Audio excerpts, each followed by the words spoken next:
आपके भीतर जितनी जितनी भक्ति जागृत होती चली जाएगी उतना उतना भगवान शिव आपके करीब में आते चले जाएंगे। अच्छा देखने की दृष्टि भी परमात्मा ने हमको दी है और बुरा देखने की दृष्टि भी परमात्मा ने हमको दी है। किसी व्यक्ति में हम अच्छाई देखते हैं तो इतनी सारी अच्छाई देख लेते हैं कि उसके बराबर दुनिया में कोई अच्छा ही नहीं है, और उसी व्यक्ति में जब हम बुराई ढूंढते हैं तो इतनी बुराई ढूंढ लेते हैं कि उसके बराबर दुनिया में कोई बुरा है ही नहीं। जैसे तुम्हारे घर की बहू, तुम्हारे घर की, बोलो बोलो जम के बोलो, बहू जब तक शादी नहीं होती तब तक पूरे नगर में डोंडी पीटती हो, इतनी बढ़िया लड़की है, एकदम गुड नेचर है, दिखने में भी सुंदर है, उसके माँ बाप के इतने अच्छे संस्कार हैं कि हम 3-4 बार गए, उसने उठ के हमको नमन करा, प्रणाम करा। उसकी एजुकेशन बहुत अच्छी है, बहुत अच्छी पढ़ाई करी, उसके माँ बाप ने बहुत अच्छा ज्ञान दिया है, सब काम कर लेती है, सिलाई उसको आती, कढ़ाई उसको आती, बुनाई उसको आती, सब। जब तुमने उस लड़की में इतने सारे गुण देखे, उस बेटी में तुमने इतने सारे गुण नजर किए, तब तुमने अपने लड़के के लिए उस लड़की को चुना। शादी के 2 साल बाद ऐसा क्या हो जाता है कि उसकी हर काम तुमको बुरा लगने लगता है? क्या?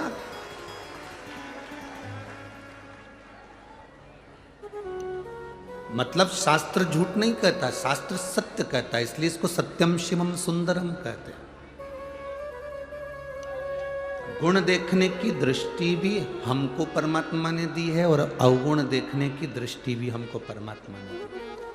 शादी के पहले लड़की को सास इतनी अच्छी लगती है, मम्मी बिल्कुल तुम्हारे जैसा नेचर है उनका, मेरी सास का इतना अच्छा नेचर है, इतना प्रेम करती है, मेरे को बार बार फ़ोन लगाती है, हर 2-3 दिन में फ़ोन आ जाता है, अभी तो हमारी शादी नहीं हुई पर इतना प्रेम हमारी सास का है। फिर बहू की दृष्टि में ऐसा क्या हो जाता है कि उसको सास प्रिय नहीं लगती, सास की दृष्टि में ऐसा क्या हो जाता है कि उसको बहू प्रिय नहीं लगती। भाई के लिए अपना भोजन छोड़ देता है, जब तक भाई नहीं आता तब तक भोजन नहीं करता। धीरे धीरे ऐसी क्या दृष्टि हो जाती है कि भाई भाई का मुख देखना पसंद नहीं करता। ये 2 दृष्टि परमात्मा ने हमको दी है, एक अच्छा देखने की, एक बुरा देखने। अच्छा भी आप इन दृष्टि से देखते हो और बुरा भी आप इन दृष्टि से देखते हो। हमारा तो शिव महापुराण में बस इतना सा निवेदन है, अगर आप किसी की बहुत बड़ाई कर रहे हो, बहुत प्रशंसा कर रहे हो, तो उसमें फिर बुराई मत देखो। गुलाब के साथ में थोड़े बहुत कांटे रहते हैं, हम गुलाब चुनने वालों में से हैं, कांटे चुनना नहीं जानते। थोड़ी बहुत बुराई सब में भरी पड़ी है। ऐसा कोई संसार का व्यक्ति बता दो जिसमें बुराई ना हो।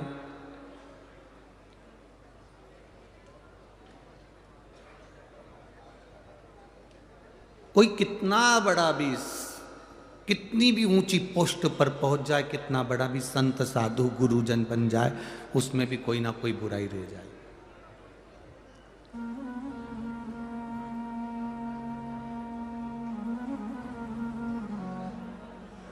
जिसमें बुराई नहीं है वो गौ माता कहलाई है। गौ माता के अंदर दुनिया की कोई बुराई नहीं है, इसलिए उसका जो गोबर होता है, उस गोबर की भी पूजन होती है, गोवर्धन बनता है। गाय का जो गोबर होता है उसको भी घर में लीपा जाता है। गाय का जो गोबर होता है उसको लक्ष्मी माना जाता है, क्योंकि उसमें बुराई नहीं है। मनुष्य में बुराई है, भले फिर वो कितना बड़ा भी संत क्यों ना हो, कितना बड़ा भी गुरु क्यों ना, इसलिए गाय का गोबर पूजा जाता है, मनुष्य का गोबर पूजा जाता है क्या? चाहे वो कितना बड़ा भी पीठाधीश मठाधीश हो जाए, चाहे दुनिया के लोग उसके चरण धो धो कर पी रहे हो, चाहे दुनिया के लोग उसको अंबारी पिना रहे हो, पीतांबर पिना रहे हो, उसकी आरती कर रहे हो, पूजन कर रहे हो, तो भी मनुष्य का गोबर नहीं पूजा सकता, क्योंकि उसमें बुराई भरी हुई है। गौ माता की अंदर बुराई नहीं है, वो अपने बच्चे का दूध का हिस्सा तुमको पिला देती है, तुम्हारे लिए अपनी जान तक दे देती है, वो गौ माता।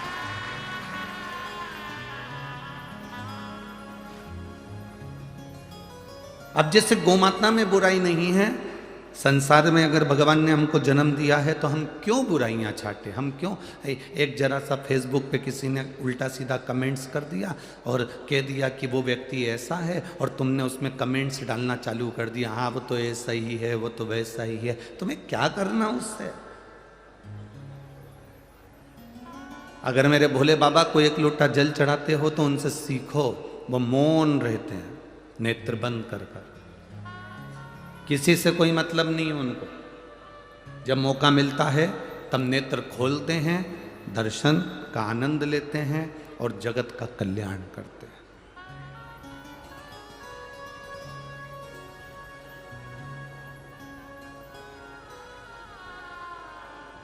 खाओ उतना जितना पचा सकते हो, कमाओ उतना जितना भोग कर सकते हो। आप 24 घंटे दुकान पर बैठो, हमें कोई दिक्कत नहीं। आप 24 घंटे काम करो, हमें कोई तकलीफ नहीं है। उसमें सीहोर वाले महाराज का क्या घटने वाला है? पर 24 घंटे दुकान पर बैठ रहे हो, सुबह 8 बजे से लेकर रात को 11 बजे तक दुकान पर बैठे हो, व्यापार कर रहे हो, कमा रहे हो, तो आपसे निवेदन है कि तुम्हारे सामने से कोई मूंगफली वाला निकले, कोई अच्छा फल वाला निकले, कोई अच्छी दुकान वाला निकले, तो निवेदन है कमा कमा कर केवल गुल्लक में मत रखना, थोड़ा अपने ऊपर खर्च भी करना। भूखे रह लेते हो और दिन भर दुकान पर लगे रहे। किसके लिए कमा रहे हो? मन कर रहा है मूंगफली खा लूं, पर ग्राहक खड़े हैं। मन कर रहा है कि सेब खा लूं, पर ग्राहक खड़े हैं। मन कर रहा है कि बी जाम खा लूं, पर ग्राहक खड़े हैं। मन कर रहा है कि गन्ने का रस पी लूं, पर ग्राहक खड़े हैं। ये ग्राहक तो समय पर आते रहेंगे, पर अपने शरीर का भी ध्यान दो भगवान। प्रथम सुख क्या है? जम के बोलो, प्रथम सुख निरोगी काया। अगर काया का सुख नहीं है तो कोई आनंद नहीं।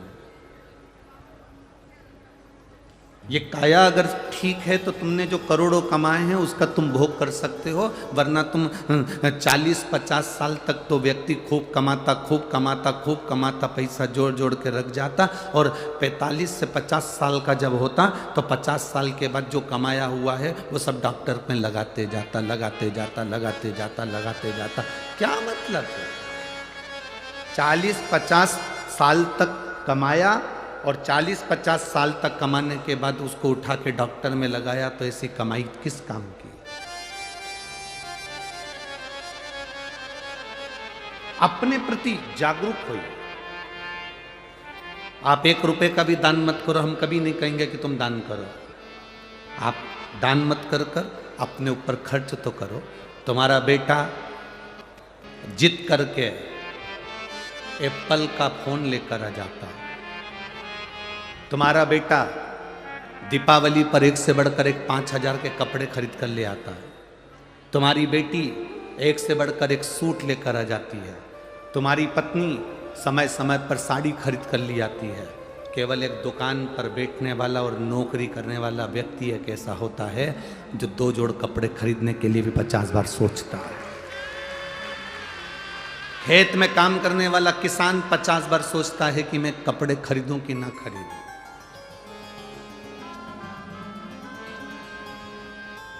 घर में काम करने वाली मां 50 बार सोचती है कि मैं कपड़े खरीदूं कि ना खरीदूं।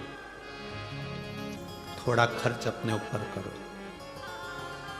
धरा का धरा पे धरा की धरा रह जाता है। अपने ऊपर खर्च करो। हमसे लोग कह देते हैं महाराज कथाकार को क्या इतना सोना वोना पहन के बैठना चाहिए?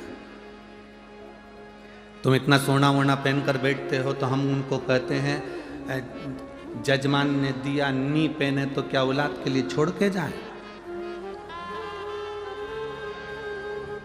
आज आप स्वयं, हम दूसरे की बात नहीं कहेंगे, अपने भीतर से प्रसन्न रहना सीखो। कोई दूसरा आपको प्रसन्न नहीं करेगा। माता कौशल्या के घर में राम जी जन्मे थे तो माता कौशल्या जी ने सबसे पहला काम एक किया था। जब माता कौशल्या जी के घर में राम जी का जन्म हुआ था तो कौशल्या ने सबसे पहला काम करा था, राम जी को रुलाया था। बोलो सही है कि गलत है? स्तुति पढ़िए। माता पुनि बोली सोमति डोली तजऊ तात यह रूपा की जय शिशुलीला अति प्रिय शीला यह सुख परम अनूपा। सुनी बचन सुजाना रोदन ठाना। कौशल्या जी ने कहा, राम तुम जन्मे हो, मैंने भगवान से पुत्र मांगा था, तुम तो परमेश्वर बनकर जन्मे, मुझे बेटा चाहिए। तो भगवान ने पूछा बेटा कैसा होता है? तो के जन्म लेने के बाद छोटे हो जाओ और रोना चालू कर दो। कौशल्या जी ने जब राम जी से रोने की बात कही तो राम जी ने पूछ लिया कि माँ मुझे तुम रुलाना क्यों चाहती हो? कौशल्या जी ने कहा, बेटा राम, इस पृथ्वी पर जो जन्म लेता है उसको जन्म से लेकर मरने तक केवल रोना ही पड़ता है। मुस्कुराने के लिए तो शिव महापुराण के 5 दिन 7 दिन मिलते हैं। ये 7 दिन का जो मेला है, ये 5 दिन का जो मेला है, ये मुस्कुराने का मेला है।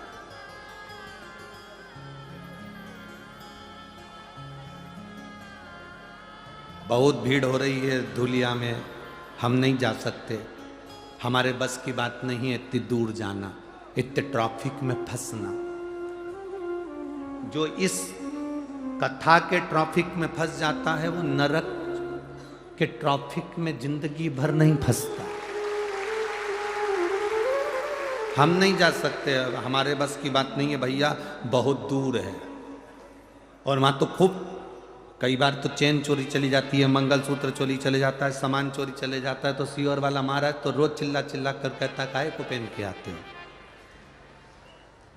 मेरे बाबा जैसे जाऊं ना, शंकर के पास कौन सा कीमती सामान है, और जिसकी मर्जी हो चोर लो, जा एक का सांप चोर के बता, डमरू चुरा ले, और ज्यादा हो तो शरीर में लगी भस्म चुरा ले, रुद्राक्ष की माला, इसकी कौन चोरी करेगा? मेरे शिव जैसे अड़भंग बनकर जा।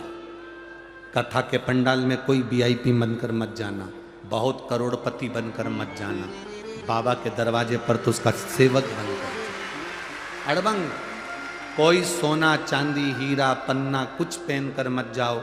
अगर पहनकर जाना है तो गले में रुद्राक्ष हो, तुलसी हो, और मुख में श्री शिवाय नमस्तुभ्यम हो, और मस्तक पर त्रिपुंड हो, चंदन हो, और मेरे बाबा की कथा हो। जहाँ जगह मिले वहाँ बैठकर जब हम कथा कर तत्व ग्रहण करें तो ऐसा लगना चाहिए मेरे पास में से मेरा बाबा निकल कर गया, मेरे पास में से मेरा।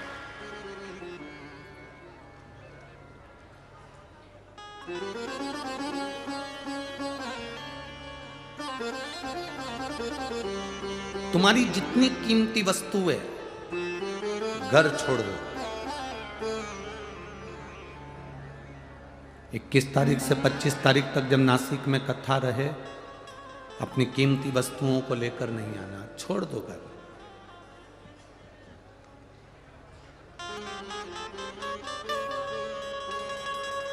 आप में से कितने लोग हैं जो दोपहर के 12 बजे घर के बाहर दिया लगाते होंगे? कोई नहीं लगाता।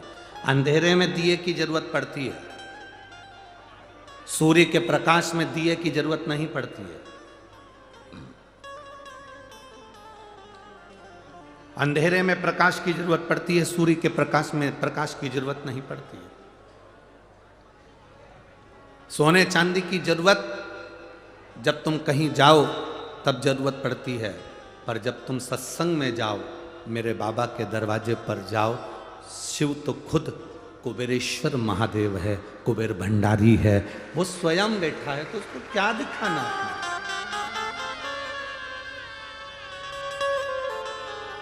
हाँ, घर में रहो ना तब खूब अच्छे अच्छे तुम्हारे पास में जो जो रखी सामग्री है सब पहनो। जितनी अच्छी अच्छी साड़ी हो रोज अलमारी में, ऐसा नहीं कि तुमने जमा के रख दी, ये मैं छोरा की शादी में पहनूंगी, ये मैं देवर के लड़के की शादी में पहनूंगी, ये मैं उसकी शादी में पहनूंगी, मैं एक किटी पार्टी में पहनूंगी, ये मैं कहीं पर शादी की सालगिरह में जाऊंगी तब पहनूंगी। एक वो साड़ियाँ इतनी संभाल के मत रखो, उससे पहले निपट गए तो।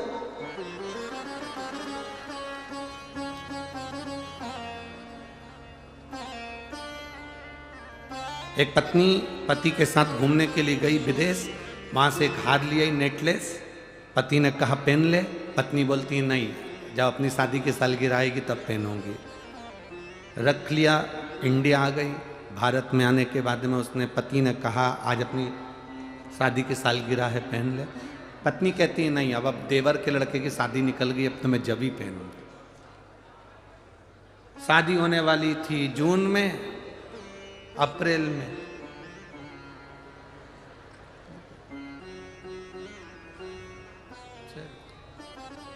पति खूब रो रहा था, अंदर गया, नेकलेस निकाल के लाया, पत्नी को अर्थी पे पिनाने लगा, बॉडी। दोस्त कहते पागल हो गया है, मर चुकी है, क्यों हार पहना रहा है हीरे का? पति कहता है कि मैं रोज कहता था पहन ले पहन ले, वो हमेशा कहती थी बाद में पहनूंगी बाद में पहनूंगी। बाद का काम कभी नहीं हुआ।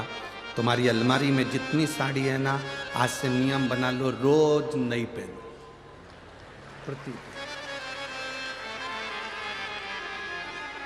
कहा गुरुजी हमें कौन देखेगा? कोई नहीं देखे। जो पति तुमको ब्याह कर कर लेकर आया है वो भी अगर तुमको तुम्हारे रोज नई साड़ी में देखेगा तो परमेश्वर खुश हो गया, समझ लो। कहा करना उसमें क्या दिक्कत है? कोई जरूरी है कि दिवाली आएगी तभी गुजिया बनेगा? अरे बोलो, जम के बोलो जरा। दीपावली आएगी तभी चकली बनेगी, दीपावली आएगी तब मठरी बनेगी, दीपावली आएगी तब कुछ पकवान बनेगा? नहीं, दीपावली का इंतजाम नहीं करना अपने। अपन तो रोज कोई मौका मिल जाए गुजिया बनाओ, पपड़िया बनाओ, बर्फी बनाओ, चकाचक खाओ। कोई तुमसे पूछे आज कैसे बना ली तुमने गुजिया, तो तुरंत कह दो मम्मी सियोर वाला महाराज कहता है जिंदगी का कोई ठिकाना नहीं, जब मिले तब खाओ।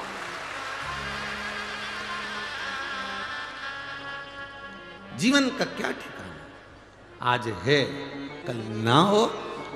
प्रत्येक क्षण प्रत्येक घड़ी अच्छे लोगों की संगत में रहो तो उसका फल मिलता जरूर। एक कथा आप लोगों ने सुनी होगी मंदोदरी की।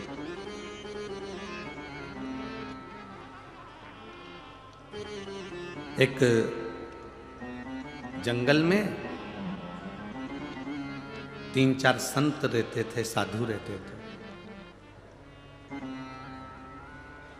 संत साधु तन पे भस्म रमा लेते, मस्तक पर त्रिपुंड खींच लेते और भगवान की भक्ति में रमे रहते।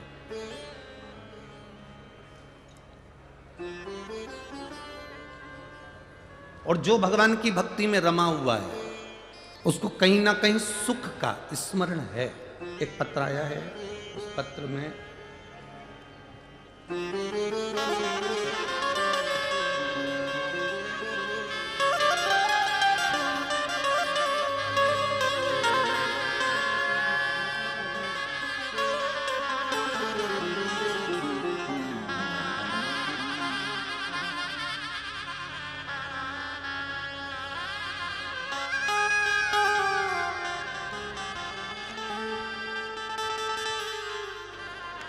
सोनाली नीलेश जी चोरे, पति का नाम है नीलेश सुरेश चोरे, पता है 40 गांव रोड, पंचवटी नगर, धूलिया। मोबाइल नंबर ये है। कहीं बैठी हो तो हाथ हिला सकती हैं, अगर कहीं बैठी हो तो अपना हाथ हिला सकती हैं। सोनाली नीलेश चोरे, पति का नाम है नीलेश सुरेश चोरे। मेरा मोबाइल नंबर ये है। मैं भोले बाबा का क्या गुणगान करूं गुरुदेव। मेरी 6 साल की लड़की है, जिसके शरीर में माताजी निकली, चेचक निकला।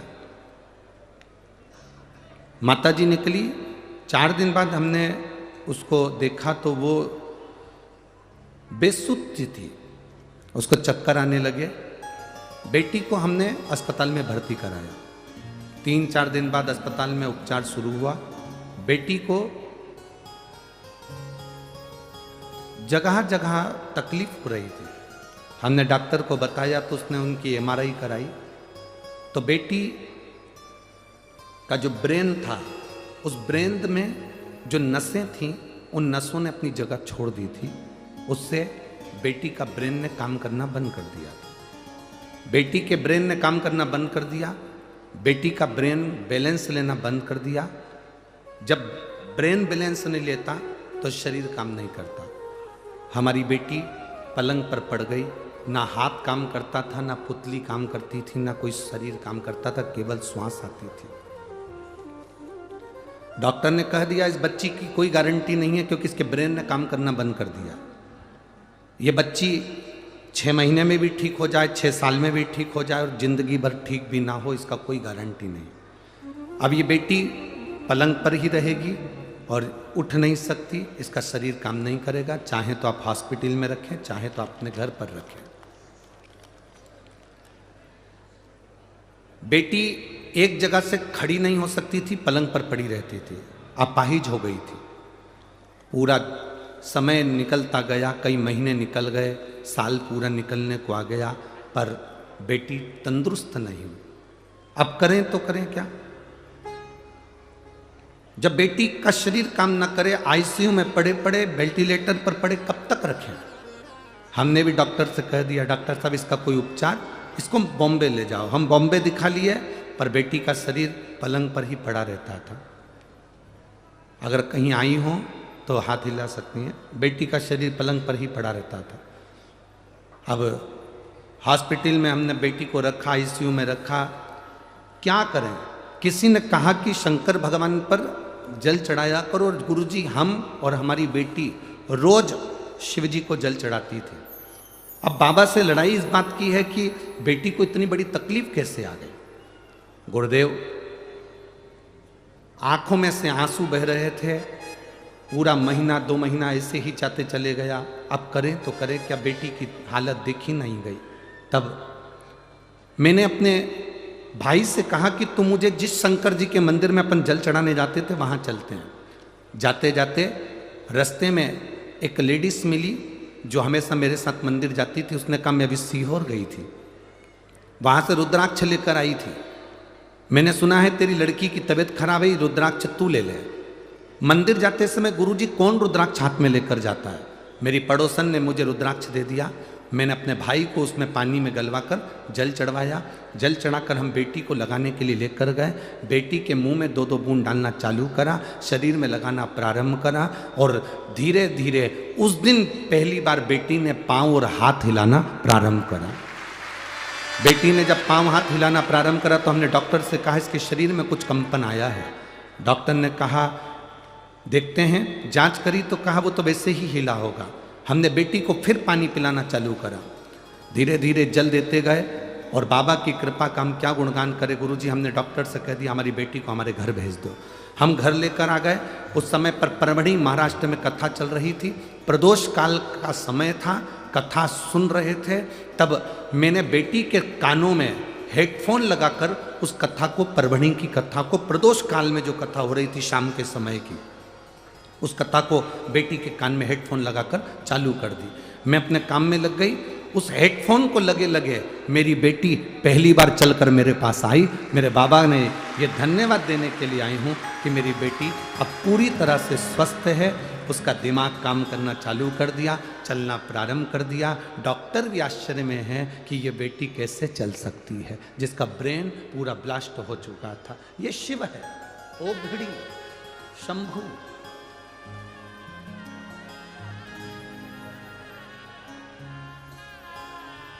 आप जो भजन करते हैं, आप जो स्मरण करते हैं,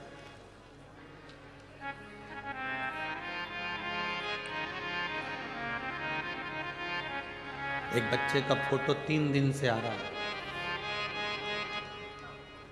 जिस बच्चे का चेहरे पर फटाका फूट गया था और आंखें दोनों चली गई थी, जिस बच्चे की प्लास्टिक सर्जरी डॉक्टर को करना था पर आंख की गारंटी नहीं थी कि दोनों नेत्र वापिस आएंगे क्योंकि आंखें अंदर से पूरी जल चुकी थी। इस बच्चे का फोटो आप एलईडी पर देख सकते हैं, आस्था चैनल पर देख सकते हैं। एलईडी पर आस्था चैनल पर आप फोटो देखेंगे। जिस बच्चे का पूरा चेहरा, जिस बच्चे की पूरी आंखें, डॉक्टर के हिसाब से हम प्लास्टिक सर्जरी चेहरे की कर देंगे पर बच्चे की आंखें नहीं आ सकती, नेत्र नहीं आ सकते, उस बच्चे की आंखें वापिस आना कठिन है। पर पत्र में लिखा, डॉक्टर हिम्मत हार गए। ये पत्र है समाधान अधिकार माली शिरपुर धुलिया का। कहीं बैठे हों तो हाथ हिला सकते हैं। समाधान अधिकार माली शिरपुर धुलिया, मेरा मोबाइल नंबर ये है। 18 मार्च को अपने परिवार के साथ बड़ी दीदी के घर में हमारा बच्चा गया हुआ था। वहीं पर पटाखा चलाया तो उसका पूरा चेहरा जल गया। 8 वर्ष का मेरा बेटा है जिसको हिलेश माली कहते हैं, पूरा चेहरा जल गया। हम डॉक्टर के पास लेकर गए, डॉक्टर ने मना कर दिया कि बच्चे का तो पूरा चेहरा जल चुका है, बच्चे के चेहरे के पूरे फोपड़े निकल चुके हैं, आंखें पूरी अंदर जा चुकी है, बचना मुश्किल है। फिर भी हमने डॉक्टर से कहा थोड़ी बहुत तो आप ध्यान दो।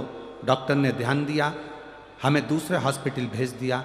हमने वहाँ पर गए तो वहाँ पर प्लास्टिक सर्जरी के लिए डॉक्टर ने बोला, पर आंखें ठीक होगी ये नहीं बोला। इसकी कोई गारंटी नहीं है, ये कब तक ठीक होगा, आंखें कब तक आएगी, कुछ नहीं कर सकते। तभी जिस ऑटो में हम बच्चे को लेकर गए थे वो ऑटो वाले ने ही कह दिया, सियोर वाले महाराज की कथा सुनते हो, जल चढ़ाओ। हमने शिव जी को जल चढ़ाया, डॉक्टर अपना काम करता रहा। हमने डॉक्टर से कहा इसकी प्लास्टिक सर्जरी अगर करोगे तो शरीर बेकार हो जाएगा और आंखें तो पूरी जा रही है। डॉक्टर ने कहा इसके सिवाय कोई तोड़ नहीं है। हमने प्लास्टिक सर्जरी को रोका। शिवजी पे चढ़ा हुआ जल लाकर बेटे के चेहरे पर छींटना प्रारंभ करा। हाथ लगा नहीं सकते थे। बेटे के मुख में जल देना प्रारंभ करा। और बाबा का मैं क्या गुणगान करूं गुरुदेव, बाबा बाबा है, ना प्लास्टिक सर्जरी की जरूरत पड़ी, आंख भी पूरी की पूरी वापस आ गई और प्लास्टिक सर्जरी की भी जरूरत नहीं पड़ी। ये शिव है, ओघड़ी शंभू। कहीं बैठा हो बच्चा तो व्यासपीठ पर आ सकता। शिव तत्व इसी को कहते हैं, ओघड़ी इसी को कहते हैं।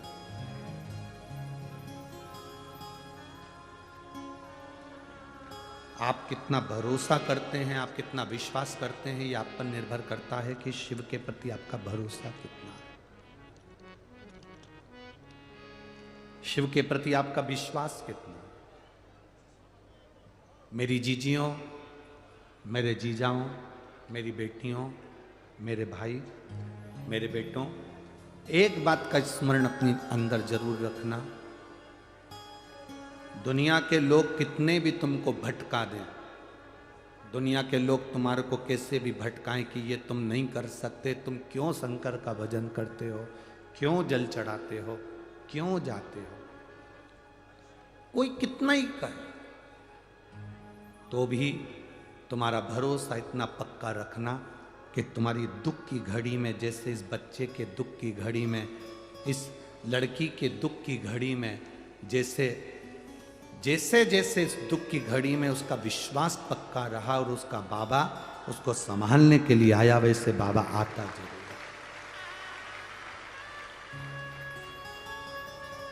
तेरी कृपा बिना ना हिले एक भी लेते श्वास से, कृपा से बखान क्या करूं मैं, राखों के ढेर का, चपटी भभूत में है खजाना तुएगा, गंगधार मोती द्वार ओमकार तू, भोले ओमकार तू, आयो शरण तिहार शंभो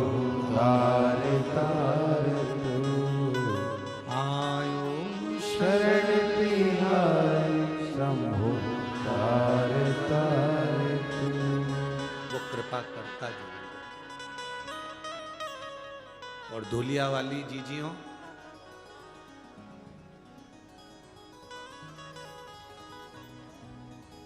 कहीं तुम्हारा पुण्य प्रबल हुआ होगा और तुमने बाबा से कहीं प्रार्थना करी होगी, तब आविष्कार भू से इस कथा को सीहोर से लेकर धूलिया तक आया। कहीं शिव कृपा हुई होगी तो, बिना कृपा के नहीं।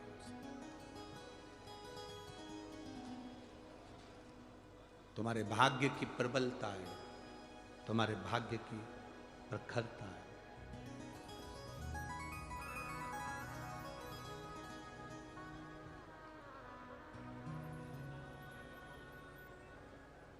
हम कहते हैं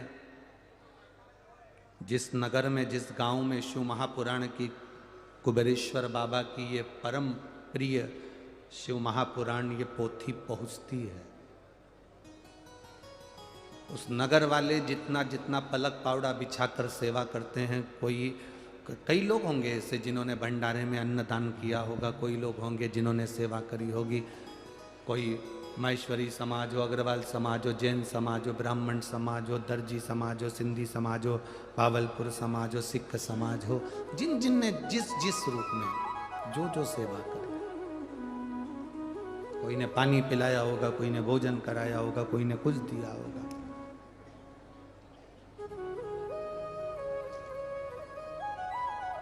प्रतीक्षा करना,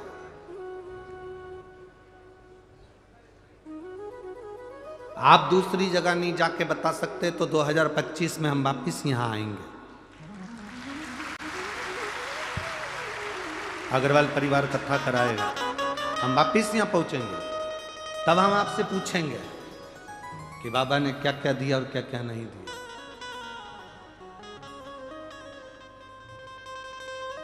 वो देता है पर कहता नहीं है। दुनिया के लोग देते हैं तो 50 बार कहते हैं, वो देता है पर कहता नहीं है।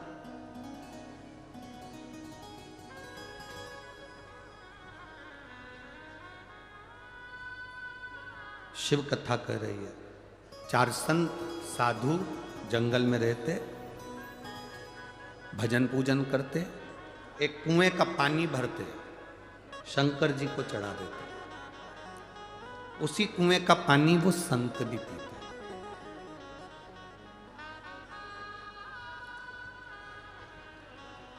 उसी कुएं का पानी संत पीते।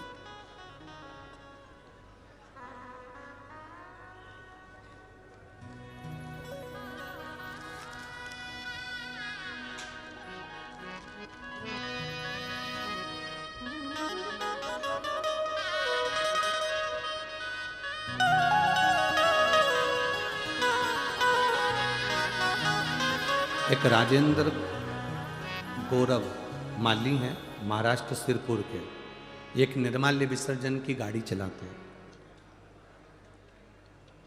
निर्माल्य विसर्जन की गाड़ी चलाते हैं, उनके लिए उनको बहुत बहुत साधुवाद है। इनका एक प्रश्न है, हमारी निर्माल्य विसर्जन की गाड़ी में लोग पुराने फोटो, पुरानी मूर्तियां, मिट्टी की लक्ष्मी जी, गणेश जी, ऐसी प्रतिमाएं, मूर्तियां हमारी गाड़ी में दे देते हैं। हम उस मूर्तियों को ले जाकर एक और खड्डे के अंदर उसको, क्योंकि आप कहते हैं जल को शुद्ध रखना है, नदी, तालाब, बावड़ी, कुएं का जल शुद्ध होगा तो हमारा कल भी शुद्ध होगा। जल है तो कल है, जल ही नहीं रहेगा तो पृथ्वी पर करोगे क्या। हम उस मूर्तियों को एक खड्डे के अंदर रख देते हैं, क्योंकि सब खंडित रहती हैं। पत्थर की मूर्ति होती है तो नदी के तट पर रख देते हैं, पर मिट्टी की होती है, फोटो होता है तो हम उसको मिट्टी में ही उसको मिलाकर खाद बना लेते हैं। कोई दिक्कत तो नहीं गुरुजी, हमें पाप तो नहीं लगेगा गुरुजी। हम कहते हैं तुम जो पुण्य कमा रहे हो उसके आगे कोई पुण्य नहीं। जिस गांव में, जिस नगर में, जिस क्षेत्र में, जिस शहर में देवताओं की मूर्ति की पूजन करने के बाद गणेश जी की मूर्ति की पूजन कर ली और उसको ले जाके कहीं चौराहे पर, कहीं रोड के किनारे कहीं पर रख दिया। लक्ष्मी जी की पूजन कर कर रोड के किनारे पटक दिया। फोटो हम टूट गए, उनको ले जाकर रोड के किनारे पटक दिया। पड़े हैं, धुआं खा रहे हैं गाड़ी का, लोग पान थूक के जा रहे हैं। लोग वहाँ पर गणेश जी, लक्ष्मी जी, देवी देवता सब देवियाँ रखी हुई हैं और मिट्टी की मूर्तियाँ रखी हैं और वहाँ से लोग निकल निकल के जा रहे हैं। तुमने फोटो टूटा, पेड़ के नीचे रख दिया। मूर्ति बेकार हो गई, पेड़ के नीचे रख दी। मूर्ति खंडित हो गई, पेड़ के नीचे रख दी। आप जो पुण्य कमा रहे हो उसके बराबर कोई पुण्य नहीं है। उन मूर्तियों को ले जाकर सही जगह पर उसको विसर्जन कर दो, उसमें गलतता नहीं है। हमसे लोग प्रश्न कर देते हैं, आपने कहां का तरीका लेकर आए हो कि घर से जल लेकर जाया करो, शिव जी को चढ़ाया करो।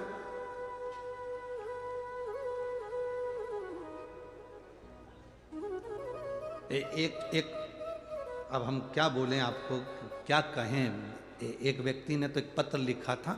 उस पत्र में हम नहीं कहेंगे कि वो वहाँ के महाराज बोले, कहने लगे लोग जल चढ़ाने आते हैं, उनका तांबे का लोटा मंजा नहीं रहता, काला काला होता रहता है, और वो अपने घर से पानी भर कर लाती हैं, हमारे यहाँ मंदिर में चढ़ा कर जाती हैं और तुम कुछ बोलते नहीं हो। हमने उनको हाथ जोड़कर निवेदन करा, आप तांबे का लोटा देखने के लिए बैठते हो कि महादेव का भजन करने के लिए बैठते हो? मेरा बाबा कभी नहीं देखता कि तेरे तांबे का लोटा कैसा है। दुनिया के लोग अगर तांबे के लोटों को बाहर से घिस लें, साफ कर ले और अंदर से कैसा है, फिर कौन कहेगा? पर दुनिया के लोगों को प्रशंसा प्रिय है ना, अच्छा दिखना चाहिए।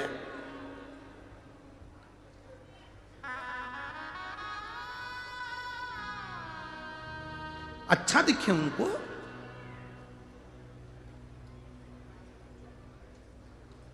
ये क्या है? तांबे का लोटा उनका गंदा हो रहा है, आपने कह दिया घर से जल भर के लाओ। घर से लोग जल भर के लाते हैं, हो सकता है घर का पानी झूठा है कि अनूठा है कि कैसा है। तो हमने उनसे प्रश्न किया, ये बता दो, नदी का पानी झूठा नहीं, कुएं बावड़ी का पानी झूठा नहीं। तेरी पूजा में दूध ले आई, उसे बछड़ा झूठा। तेरी पूजा में दूध ले आई, उसे बछड़ा भी झूठा। गाय का दूध निकालने वाला सबसे पहले बछड़े को छोड़ता है। गाय का बछड़ा मुंह लगाता है दूध में, मां के थन में, तब वो दूध नीचे आता है, तब बछड़े को हटाया जाता है, दूध निकाला जाता है। दूध झूठा। तेरी सेवा में जल ले आई, उसे मछली भी झूठा। कीड़ा मकोड़ा, मछली, जलचर, चाहे ट्यूबवेल का पानी हो, चाहे हापसी का पानी हो, चाहे तालाब का पानी हो, चाहे बावड़ी का पानी हो, चाहे सरोवर का पानी हो, उसे कोई ना कोई झूठा जरूर करता है। तेरी पूजा में फूल ले आई, इसे भंवरा भी झूठा। फूल चढ़ा रहे हैं, उसको भंवरे ने झूठा करा है। बेलपत्र चढ़ा रहे हैं, उसको इल्ली ने झूठा करा है। पक्षी झूठा कर रहा है।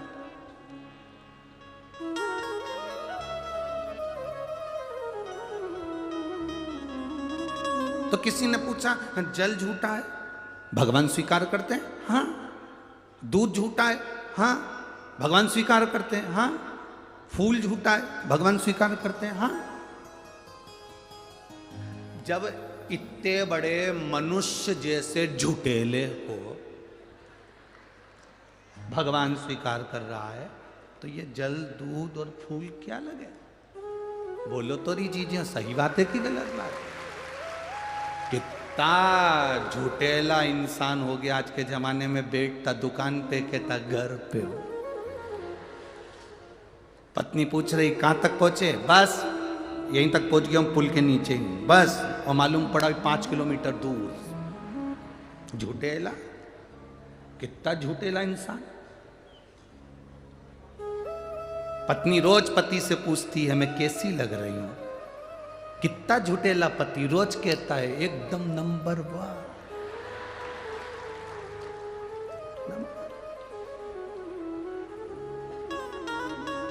वो तो जब मर के ऊपर गया तब उसको नरक में भेजा, तो उसने भगवान से कहा मैंने रोज शंकर जी को 1 लोटा जल चढ़ाया था, मैंने रोज भजन करा था, भूखे को भोजन कराया, प्यासे को पानी पिलाया, फिर मुझे नरक क्यों भेजा जा रहा है? तो चित्रगुप्त महाराज ने कह दिया तूने रोज प्रतिदिन झूठ बोला। मैंने कभी जिंदगी में झूठ नहीं बोला। कहाँ का झूठ बोला? तेरी पत्नी तैयार होकर तेरे सामने आती थी और तुझसे पूछती थी मैं कैसी लग रही। बोल क्या बोलता था? अच्छी लग रही है, सब बोलता था। दिल से बता तुझे अच्छी लगती थी?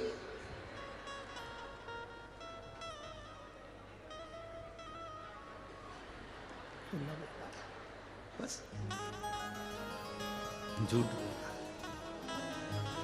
कभी कभी अनायास पुण्य हो जाता है, कभी कभी अनायास पाप हो जाता है। एक अनायास पुण्य, एक गाड़ी चलाने वाला एक ड्राइवर मर गया और मरने के बाद सीधे बैकुंठ गया। अब बैकुंठ का दरवाजा बंद था, लाइन लगी हुई थी, सब एक के पीछे खड़े हुए थे।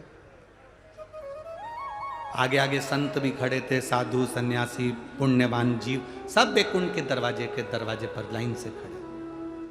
ये गाड़ी का ड्राइवर भी वहां जाकर, बस का ड्राइवर भी खड़ा हो गया। जीन्स फटी, चश्मा, चाबी का कीरिंग हिला रहा था, मुंह में पान भरा हुआ था।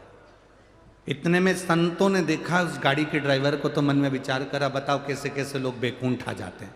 इनको तो नरक जाना चाहिए। फटी हुई जींस पहन रहा है, चश्मा लगा रहा है, मुंह में पान भरा है, कीरिंग हिला रहा है, इनको तो नरक जाना चाहिए। ये बैकुंठ की लाइन में खड़े तो अपना क्या जा। आगे आगे चले तो दरवाजा खुला, चित्रगुप्त महाराज ने बुलाया आओ, संत अंदर आए, तुम जाओ। सामने एक रूम बना हुआ है, झोपड़ी, उसमें चावल रखा है, दाल रखी है, शक्कर रखी है, अपना खाना खुद बनाओ, जाओ। उसके बाद कोई एक और व्यक्ति आया, उसको कहा तुम वो जो एक रूम है एसी का उसमें जाकर रहो। अब गाड़ी का ड्राइवर आया, उसके पीछे और भी संत खड़े थे। गाड़ी का ड्राइवर आया तो उससे कहा जाओ, सामने वीआईपी बंगला बना हुआ है, उसमें सोने की थाली, चांदी के कटोरे और भोजन बनाने वाली दासियां लगी हुई हैं, तुम प्रेम से भोजन करना, वो तुम्हारे पंखे झेलेगी। इतने में संतों को क्रोध आ गया। हमने इतना भजन करा, कथा सुनाई, प्रवचन करा, हम इतनी पूजन करे और हमको झोपड़ा दिया, और वो गाड़ी का ड्राइवर उसको तुमने वीआईपी बंगला दिया, ये कोई तरीका है? चित्रगुप्त महाराज बोले फालतू की बात मत करो, ये यमलोक है, यहाँ सही नियम होता है। क्या खाक सही नियम होता है? जरूर तुम लोगों ने रिश्वत ली होगी इस बस वाले से, इसलिए उसको अच्छा तुम लोगों ने बंगला दिया, और हम संतों को, साधुओं को, गुरुजन को, कथा बाचने वाले को टूटा हुआ झोपड़ा दिया। इतने में यमराज आ गए। यमराज ने पूछा क्यों चिल्ला चोट कर रहे हो महाराज? महाराज बोले यहाँ रिश्वत चलती है, बस के ड्राइवर को अच्छा बंगला दिया और हमको टूटा हुआ झोपड़ा दिया, हमको टूटा हुआ झोपड़ा, यहां जरूर रिश्वत चलती होगी। इतने में तुरंत यमराज ने कहा महाराज जी यहाँ रिश्वत मिश्वत नहीं चलती, यहाँ कर्म का खेल देखा जाता है। क्या कर्म का खेल जाता है देखा जाता है? हम कथा करते हैं, प्रवचन देते हैं। तो इतने में यमराज ने कहा महाराज जी बात इतनी सी है,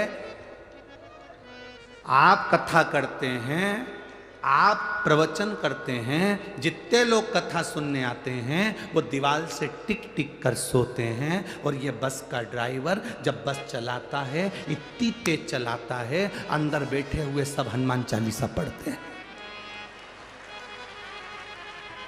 अब जितने लोग हनुमान चालीसा पढ़ते हैं उन सब का पुण्य इसी को मिलता है, क्योंकि ये बस तेज चलाता है और उनको भय लगता है। भय के कारण मुख से राम नाम, कृष्ण नाम, शिव नाम निकलता है। पुण्य तो जाएगा ना खाते में।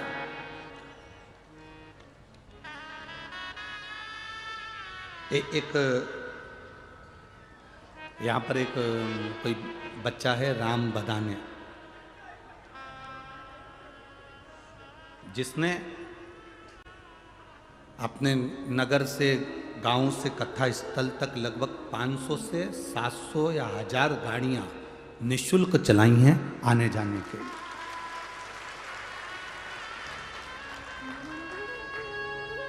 निशुल्क आने जाने के लिए गाड़ियां चलाई। अब इतने लोग उसकी गाड़ी में बैठ कर गए, आए, भजन करा, कीर्तन करा, जितने बैठे थे भगवान का नाम ले रहे थे, कथा सुनने के लिए आए, उसका थोड़ा बहुत पुण्य तो उसके खाते में जाएगा ना। अरे बोलो तो जम के जाएगा ना। कि पुण्य देखा जाता है कि किसके खाते में जा रहा है। बीमा वाला को देखा है, बीमा करता है जो, अरे बोलो तो जम के, वो तुम्हारा प्राण खाता है, बीमा करवा लो, बीमा करवा लो, अच्छी पॉलिसी आई है, करवा लो। अब जरा सोचो कि बीमे वाले का क्या फायदा। केवल दुनिया में एक ही है बीमे वाला, जो तुम्हारी पत्नी के साथ तुम सोफे पे बैठे हो और तुम्हारे मरने की बात करता है। बाकी की किसी की हिम्मत नहीं कि तुम्हारी पत्नी या तुम्हारे परिवार वालों के सामने मरने की बात कर ले। केवल बीमे वाला बोलता है, देखो तुम एक्सपायर हो जाओगे तो तुमको पॉलिसी का इतना पैसा मिलेगा। और पत्नी भी इतनी चतुर, पल्लू ले लेके सुनती है, कोई इससे अच्छा पॉलिसी बताओ, इससे अच्छी। अब उसने देख लिया, भाभी जी को ज्ञान आया, तो उसने कहा भाभी जी एक पॉलिसी और है, उसका रिफंड बहुत जोरदार। मान लो एक्सीडेंट में मरते हैं तो इतना मिलेगा। भाभी जी बोली फिर यही ठीक है, फिर ठीक, एक ही है।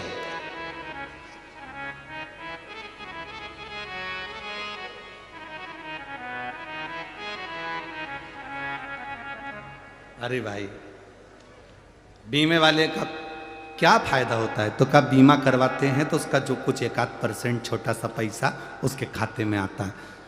जो इतने भक्तों को ये दादा बाबू भूसे हों, आविष्कार जी हों, अनूप अग्रवाल जी हों, बाला साहब बदाने जी हों, सुभाष जी भामरे जी हों और चेतन जी मंडोरा जी हों, ये अगर कथा करवाए हैं, इतने भक्त कथा सुन रहे हैं, तो इसका थोड़ा पुण्य इनके खाते में जरूर जाता है।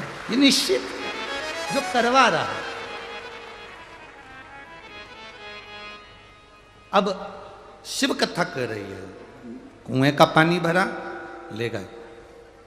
अपने मन में ये विचार मत लेकर आना कि हम जल लेकर जा रहे हैं, किसी ने कह दिया घर का पानी ले जाओगे झूठा रहेगा, ऐसा रहेगा वैसा रहेगा, उसको कह देना मनुष्य तो पक्का झूठा ही तो है।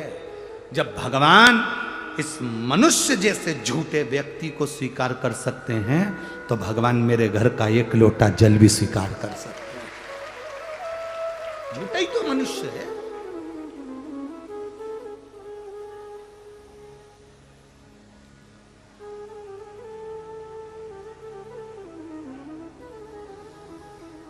अब इतने झूठे मनुष्य को जब परमात्मा ने स्वीकार कर लिया तो हम कहां लगे?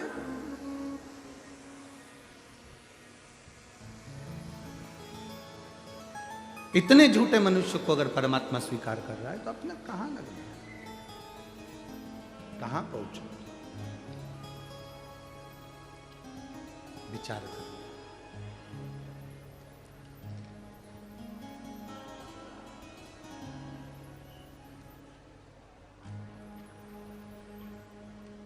शिव कथा कर रही है, भगवान शंकर का चरित्र कर रही है।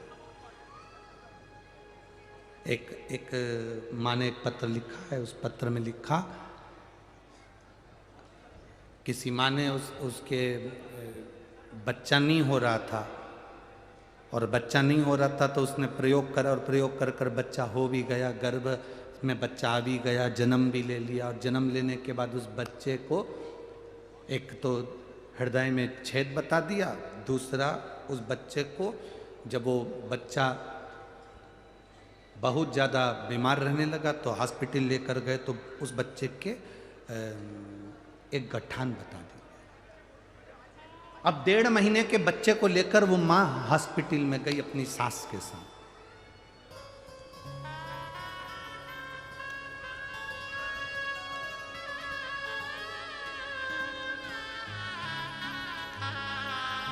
अब उस बच्चे को लेके जब वो हॉस्पिटल में पहुंची,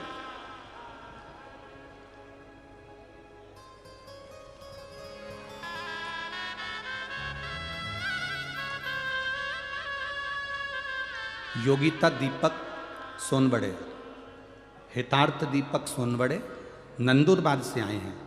हम हमारी बच्ची को भी लेके आए हैं। गुरुदेव 17 अक्टूबर 2022 को बच्चे ने जन्म लिया था। उसके जन्म के बाद में बच्चा ठीक था, पर एकदम उसको तकलीफ हुई, 1.5 महीने का हो गया था। तब उसको हम दिखाने डॉक्टर के यहाँ लेकर गए। डॉक्टर के यहाँ लेकर गए तो उस बच्चे के पेट के अंतर्गत एक गठान बता दी। गठान थी 333 mm की, 3 mm की गठान थी। डॉक्टर ने कहा इसका ऑपरेशन करना पड़ेगा और ये गठान बच्चे की निकालना पड़ेगी, इसलिए इसको तकलीफ हो रही है। दूसरे हॉस्पिटल गए, वहाँ पर भी गठान बताई। तीसरे हॉस्पिटल गए, वहाँ पर भी गठान बताई। अब करें क्या? 1.5 महीने की बच्ची, उसका ऑपरेशन बड़ा कठिन। तब मेरी सास ने कहा इस बच्ची को तो अपन शंकर जी को ही दे दो। हम शिव जी के मंदिर पर उस बच्ची को डॉक्टर को दिखाकर वापस लिया है। हॉस्पिटल में हमने ऑपरेशन नहीं कराया। रोज शिव जी को जल चढ़ाते, दूध चढ़ाते, उस दूध को लेकर आते, बच्ची को 2 बूंद दूध पिला देते। 1.5 महीने की बच्ची को पानी कहाँ पिलाएं, दूध पिला देते। कटोरी में जो दूध बचता था उस दूध को मैं खुद पी जाती थी। मां लिख रही है उस दूध को मैं पी जाती थी, क्योंकि एक बार गुरुजी आपने कथा में कहा था बच्चा अगर जल नहीं पी सकता तो उस जल को मां पिए, मां के स्तन से जो दूध निकलेगा उस दूध में वो जल मिला हुआ आएगा और बच्चा ठीक होगा। मैंने उस दूध को पीना चालू कर दिया, शिव जी के जल को पीना चालू कर दिया। और गुरुदेव मैं बाबा का क्या गुणगान करूं। हम दूसरी बार बच्चे की जांच कराने के लिए गए तो 22 दिन के बाद मालूम पड़ा कि बच्चे की गठान गल चुकी थी, उसकी गांठ नहीं। 1.5 महीने के बच्चे का ऑपरेशन कराएं तो कराएं कैसे? एक विश्वास, एक भरोसा, एक दृढ़ता। मेरे भोले तेरा सहारा है, मेरे भोले तेरा सहारा है, मेरी नैया का तू किनारा है, मेरी नैया का तू किनारा है। ये शिव है ओ घड़ी।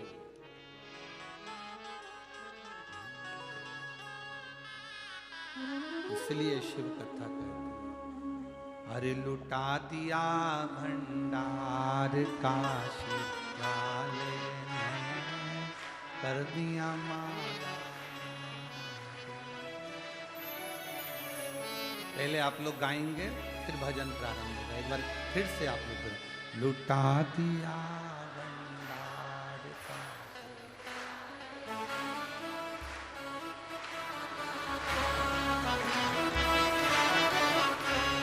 लुटा दिया भंडार काशी वाले ने, कर दिया माला माल काशी वाले ने।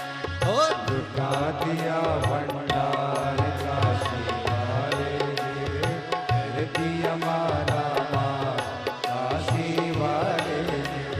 लुटा दिया भंडार काशी वाले ने, कर दिया माला काशी वाले ने। हो लुटा दिया भंडार काशी वाले ने, कर दिया माला माल काशी वाले ने। लुटा दिया हाँ लुटा दिया, लुटा दिया हाँ लुटा दिया, लुटा दिया हाँ लुटा दिया, लुटा दिया हाँ लुटा दिया। अरे लुटा लुटा दिया भंडार काशी वाले ने, कर दिया माला माल काशी वाले ने। हो लुटा दिया भंडार काशी वाले ने, कर दिया माला माल काशी वाले ने।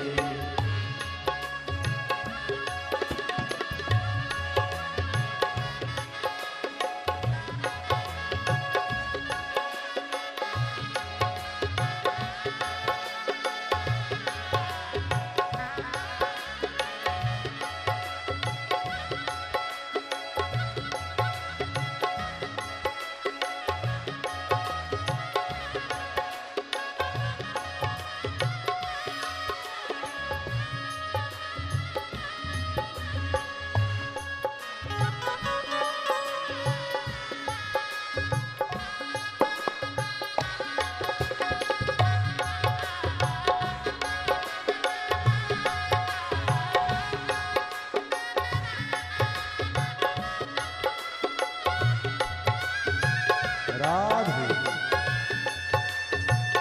हरि बोल।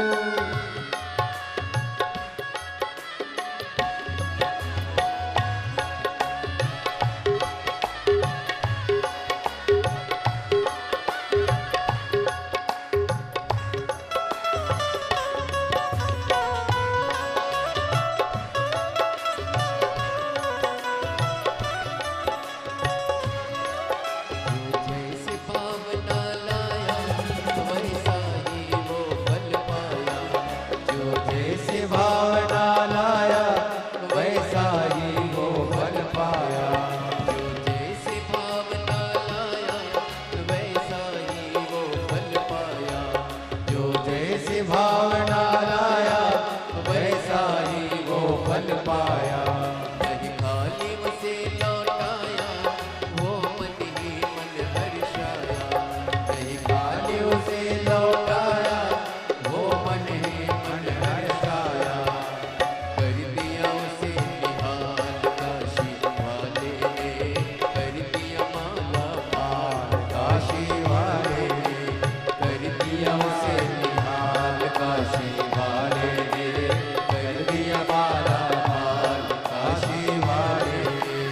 लुटा दिया हाँ लुटा दिया, लुटा दिया लुटा दिया, लुटा दिया हाँ लुटा दिया, लुटा दिया लुटा दिया।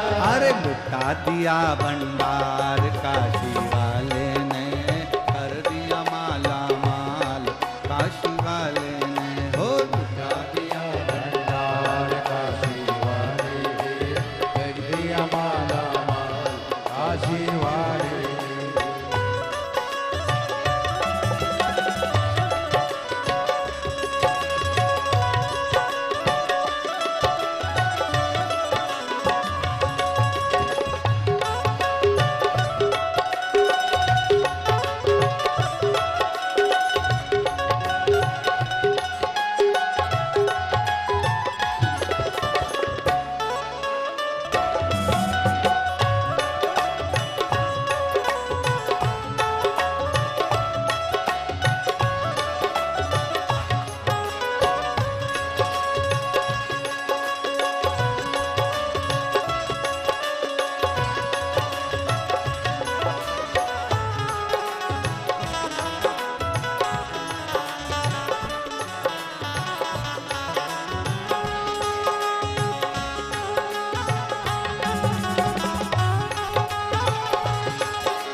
काशी वाले ने कर दिया माला माल काशी वाले ने, कर दिया माला माल काशी वाले ने, वो कर दिया माला माल काशी वाले ने, अरे लुटा दिया भंडार काशी वाले ने, कर दिया माला माल काशी वाले ने, हो लुटा दिया भंडार काशी वाले ने, कर दिया माला माल काशी वाले ने।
जो सेवा वो पाया मिश्री मेवा। जिसने है माँ का बेटा वो चांद सा टुकड़ा पाया। जिसने है माँ का बेटा वो चांद सा टुकड़ा पाया। कर दिया फिर खुशहाल काशी वाले ने, कर दिया माला माल काशी वाले ने, कर दिया माल शिवाल काशी वाले ने, कर दिया माला माल काशी वाले ने, कर दिया माला माल काशी वाले ने, वो कर दिया माला माल काशी वाले ने, कर दिया माला माल काशी वाले ने, वो कर दिया माला माल काशी वाले ने, ओ लुटा दिया भंडार काशी वाले ने, कर दिया माला माल काशी वाले ने, लुटा दिया भंडार काशी वाले ने, कर दिया माला माल काशी वाले ने, ओ लुटा दिया भंडार काशी वाले ने, कर दिया माला माल काशी वाले ने, ओ लुटा दिया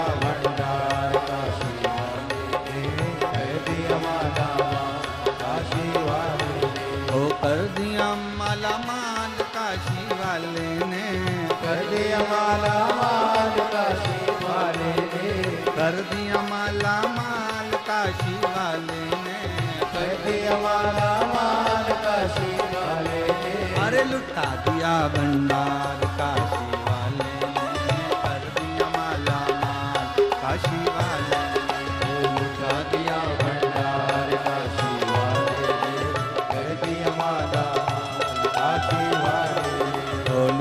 दिया भंडार काशी वाले ने, कर दिया माला माल काशी वाले ने, लुटा दिया भंडार काशी वाले ने, कर दिया माला माल काशी वाले ने।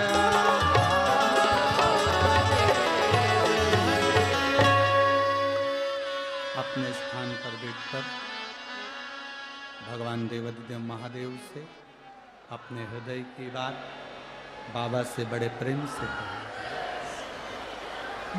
जहाँ जगह मिले वहाँ बैठकर, आज कथा का विराम दिवस है। कहते हैं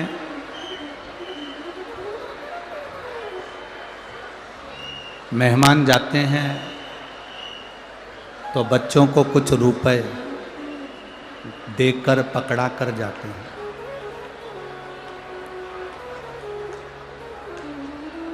और विराम दिवस की जो कथा होती है, समापन का दिन जो रहता है, कथा का विराम दिवस रहता है। शिव महापुराण की कथा कहती है जब कथा विराम होती है तब बाबा भी कुछ ना कुछ आपको देकर जरूर जाते हैं, ये निश्चित है। भाव से, दिल से, आनंद से सभी आज कथा के विराम दिवस पर बाबा से प्रार्थना करना, बाबा आप कृपा करना, दया करना, दिल से करना। श्री शिवाय नमस्तुभ्यं, श्री शिवाय नमस्तुभ्यं, श्री शिवाय नमस्तुभ्यं, श्री शिवाय नमस्तुभ्यं,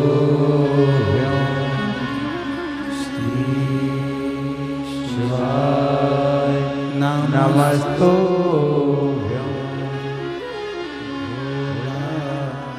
सब दुख काटो मारा, ओ भोला, सब दुख काटो मारा। शिव शंकर जपो तेरी माला, भोले बाबा जपो तेरी माला, भोला सब दुख काटो मारा, ओ भोला सब दुख काटो मारा। वेश मंगल मंगलकारी, वेश मंगल मंगलकारी, शमशान वासी हमारा, शमशान वासी हमारा, ओ भोला सब दुख काटो मारा, ओ भोला सब दुख काटो मारा। शिव कथा कहती है संतों को रोज कुएं से पानी भरना, शिवजी को चढ़ाना, जल पीना, साधु संत यही क्रम पूजन पाठ का करते। उसी कुएं में एक मेंढक रहता था। वो संतों का सानिध्य करता, रोज संतों का दर्शन करता, संतों का प्रवचन सुनता। एक दिन संत ऋषिजन गुरुजन आते, साधुजन आते, उसके पहले एक सांप पानी में बहुत जहरीला सांप पानी में गिर गया, मर गया। उसका जो विष था वो पानी में उसने उगल दिया। मेंढक ने देख लिया कि इसमें सांप गया है और वो सांप ने विष उगल दिया। अब मेंढक करे तो करे क्या, उसने इंतजार करा कि संत आएंगे तब उनके सामने मैं पानी में गिर जाऊंगा तो संत कम से कम इस पानी को लेकर नहीं जाएंगे। संत जैसे ही आए, साधुजन जैसे ही आए, मेंढक पानी में कूद गया तो जहर का पानी था, उसमें मेंढक मर गया, शरीर नीला पड़ गया। संतों ने कहा इस पानी में मेंढक पड़ा है और पड़ते से ही मर गया है। थोड़ी देर बाद संतों ने उस मेंढक को बाहर निकाला तो देखा कि वो मेंढक नीला पड़ गया था जहर के कारण। सांप के जहर से वो मेंढक नीला पड़ गया। तब उनको लगा इस मेंढक ने अपने प्राणों को हमारे लिए त्यागा है।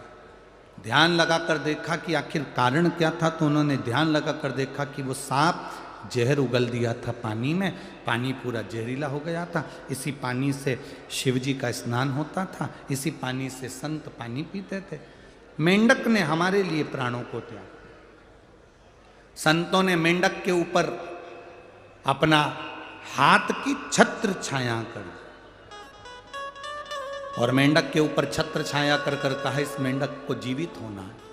हमारा तप बल, हमने जो पूजन सेवा अर्चना करी उसका बल सामने आया, मेंढक जीवित। मेंढक जीवित हुआ तो संतों ने उसको मनुष्य की वाणी दे दी। मेंढक मनुष्य की वाणी में बोलता है, पानी में जहर गिर गया था इसलिए मैं उसमें जाकर अपने प्राणों को त्याग दिया, मुझे क्षमा करना। आप जो जहर का पानी शंकर जी को चढ़ाते मुझे अच्छा नहीं लगता। ये जहरीला पानी आप भगवान को चढ़ाएं, ये हमें अच्छा नहीं लगेगा। आप लोगों को मालूम होगा इस व्यासपीठ से कई जगह पर हम लोगों ने कहा निर्माल्य विसर्जन की गाड़ियां चलाओ, निर्माल्य विसर्जन की गाड़ियां चलाओ, जिससे नदी, तालाब, बावड़ी, कुएं शुद्ध हो। हम जो निर्माल्य अपने घर में बचता है, जो फूल पत्ती बचती है, उसको पानी में डाल देते हैं, पानी दूषित होता चले जाता है। पानी दूषित होता चले जाता है तो वो पानी हम भगवान को कैसे चढ़ाएं, क्योंकि वो जहरीला बनते चले जाता है, उसका आचमन कैसे कर सकते।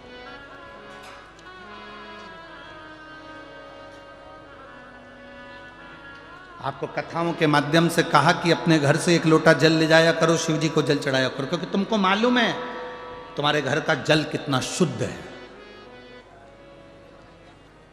हम दूसरी जगह का पानी उठाकर महादेव को चढ़ा रहे हैं, वो पानी में कितना क्या विष मिला है, क्या मिला है, हमको अंदाजा नहीं है। वो कितना दूषित है ये हमको अंदाजा नहीं है। आप में से कोई माता ऐसी है जो भगवान को दूषित जल देती होगी, बेकार पानी देती होगी, कहीं खड्डे का गंदा पानी भरकर चढ़ा देती होगी? कोई नहीं है ना। सब अपने घर से पानी भरकर लेकर जाते हैं, जो पानी वो पीते हैं वो पानी लेकर जाते हैं, जो पानी वो स्वयं पीते हैं वो पानी महादेव को चढ़ाते हैं। पशुपतिनाथ का व्रत तो यहां तक कहता है कि बाजार से मिठाई लाकर पशुपति व्रत नहीं किया जाता। बोलो सही है कि गलत है? घर में खीर बना लो, घर में सीरा बना लो, हलवा बना लो, घर में मीठा चावल बना लो, घर में तुम जो बनाना हो बनाओ, पर घर में बनाओ। इतना शिव जी की पूजन में शुद्धता का ध्यान स्मरण रहता। तो हम कहते हैं कि घर से जल लेकर जाओ। जैसे मेंढक ने कहा पानी अशुद्ध हो गया था, उसको शुद्ध कैसे करें, इसलिए मैंने प्राण किया। आप जब निर्माल्य विसर्जन के लिए वाहन चलाते हैं, रथ चलाते हैं, गाड़ियां चलाते हैं, उस समय पर आप नदी को, तालाब को, बावड़ी को शुद्ध कर रहे हैं और वो पानी शिव जी को चढ़ता है तो उसकी पवित्रता का फल हमको भी हमारे खाते में जाता है और हमारी जिंदगी सार्थक होती है। अब मनुष्य की वाणी मिल गई।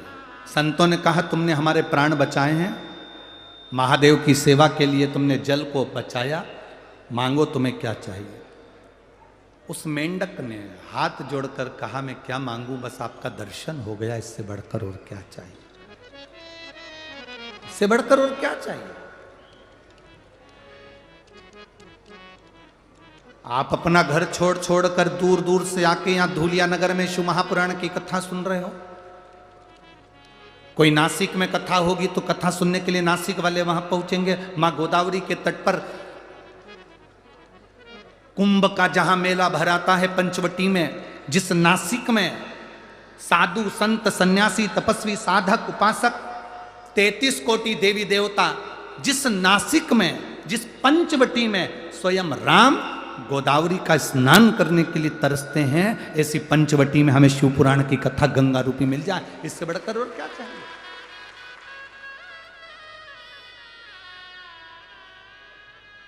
इससे बढ़कर लाभ और क्या मिलेगा।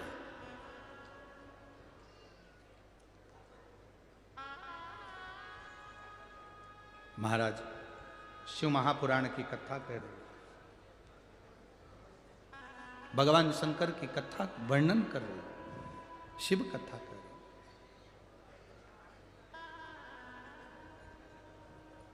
मांगो तुम्हें क्या चाहिए। मेंढक ने कहा, मैं नहीं मांग सकता। क्या मांगो। गुरु की दृष्टि पड़ जाए, संत की दृष्टि पड़ जाए, उससे ज्यादा सुख और क्या चाहिए।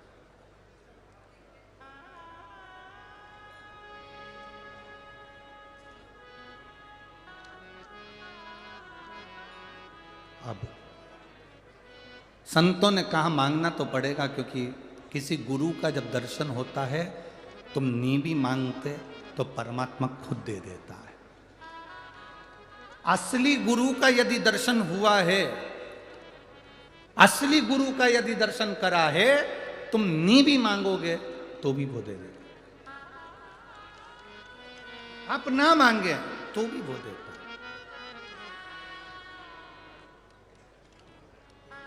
किसी सतगुरु का यदि दर्शन हो, उस समय पर यदि आप हाथ जोड़कर भी अपने दिल की बात केवल गुरु को, सतगुरु अगर है, कोई छल नहीं, कोई दिखावा नहीं, कोई प्रपंच नहीं, कोई ढोंग नहीं, सतगुरु अगर कोई है, उसको देखकर आपने हाथ जोड़कर भी प्रार्थना कर कर कह दिया,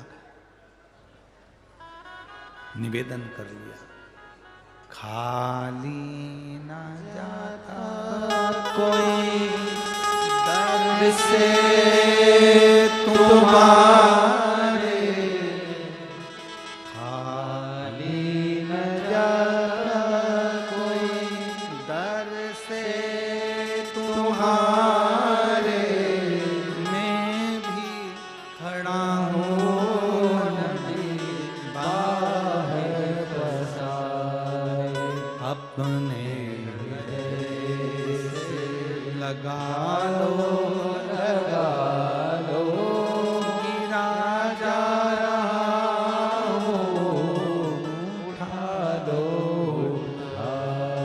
असली गुरु का यदि दर्शन हो जाए और आपने हाथ जोड़ बाबा से प्रार्थना भी कर ली तो बाबा दे दे। मेंढक के मन की बात संतों ने पूछी। मेंढक आखिरी में बोला, आखिरी में बोला, मुझे पार्वती जैसा सुंदर बना दो और मेरा विवाह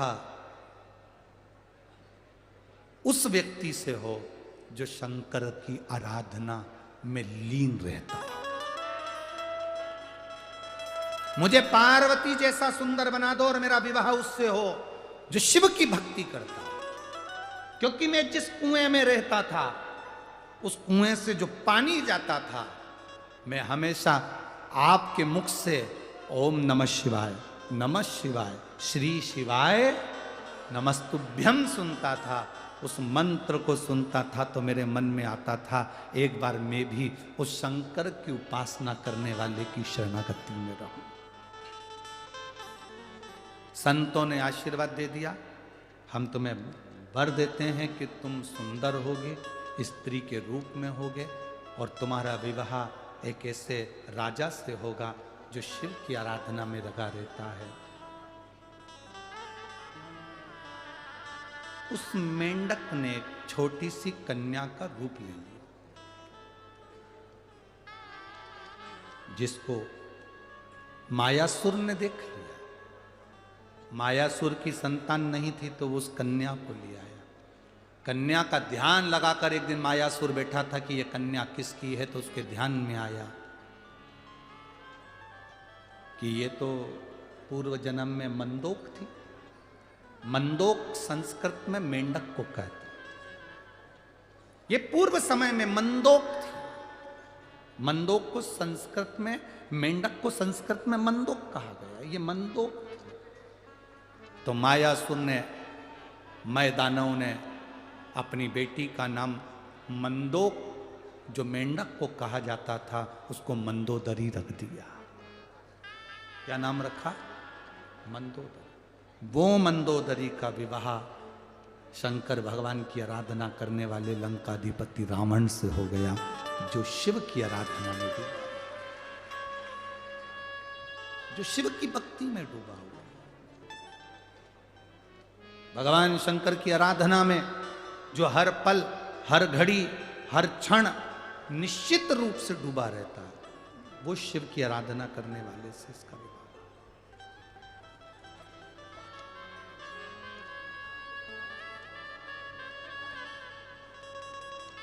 और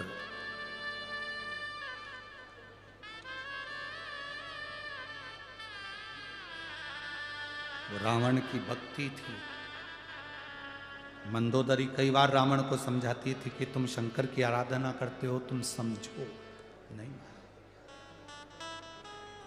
रावण के पास में वैभव बहुत था, धन बहुत था, सत्ता बहुत थी, संपदा बहुत थी, बस एक कमी थी रावण के पास।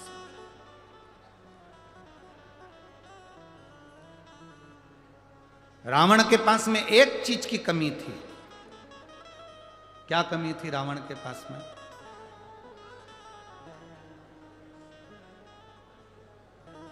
उसको ज्ञान देने वाले अच्छे नहीं थे। राम जी के पास में न धन था युद्ध के समय पर, न हाथी था, न घोड़ा था, न रथ था। युद्ध के समय पर राम जी के पास में सुंदर वस्त्र भी नहीं थे। राम जी के पास में बहुत सारे शस्त्र भी नहीं थे, पर राम जी के पास में सबसे बड़ी चीज थी, उनको ज्ञान देने वाले अच्छे थे। जिसके जीवन में ज्ञान देने वाला अच्छा है, वो कंगाल होने पर भी करोड़पति बन जाता है। और जिसके पास में ज्ञान देने वाले श्रेष्ठ नहीं है, वो करोड़पति होकर भी रोड पर रह जाता है। रावण करोड़पति था, धनपति था, सत्तापति था, संतान, वैभव सब कुछ था, पर रावण के पास में ज्ञान देने वाले नहीं थे। जब रावण ने पूछा सभा में बैठकर, राम जी सेना लेकर आ रहे हैं बंदरों की, मेरे सभासद, मुझे ज्ञान देने वाले जितने भी बैठे थे विद्वान, उनसे पूछा मेरे लिए आज्ञा करो कि राम सेना लेकर आ रहे हैं तो क्या करना पड़ेगा। तो इतने में जितने बैठे थे ज्ञान देने वाले वो सब खड़े हो गए। उन्होंने कहा आन दो, ऐसे एरे तेरे बंदरों को तो अपन सब निचोड़ के खा जाएंगे। ज्ञान देने वालों को ज्ञान देना था कि राम जी के पास में एक दूत भेजिए और बुलाओ, सीता वापिस करो। ये गलत है किसी की स्त्री को अपने यहाँ रखना। पर ज्ञान देने वालों ने ज्ञान नहीं दिया, उल्टा रावण को भड़का दिया।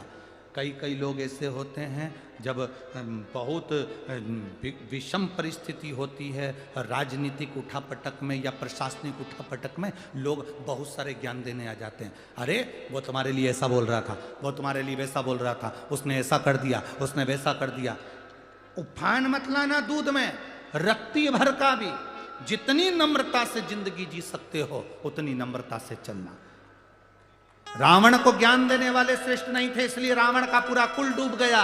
राम जी के पास में ज्ञान देने वाले थे। उन्होंने पूछा ये समुद्र रास्ता नहीं दे रहा, क्या करें? तो किसी ने कहा कि एक काम करो, समुद्र के लिए बाण छोड़ देते हैं। भगवान इतने में जामवंत बोला, इतने में हनुमान जी बोले क्यों छोड़ना, बाण छोड़ेंगे, समुद्र के जीव मर जाएंगे। रहने दो, शंकर जी की पूजन करते हैं, शंकर जी जो आज्ञा देंगे वो करेंगे। शिव जी की स्थापना करी, रामेश्वर धाम की स्थापना करी, पूजन चालू करी। पूजन करिए तो भगवान शंकर ने ज्ञान दिया, तुम्हारे पास में नल नील हैं, राम नाम लिख के पत्थर फेंकेंगे, वो तैर जाएंगे, पार उतर जाओगे। सहज शिव की आराधना में डूब गए।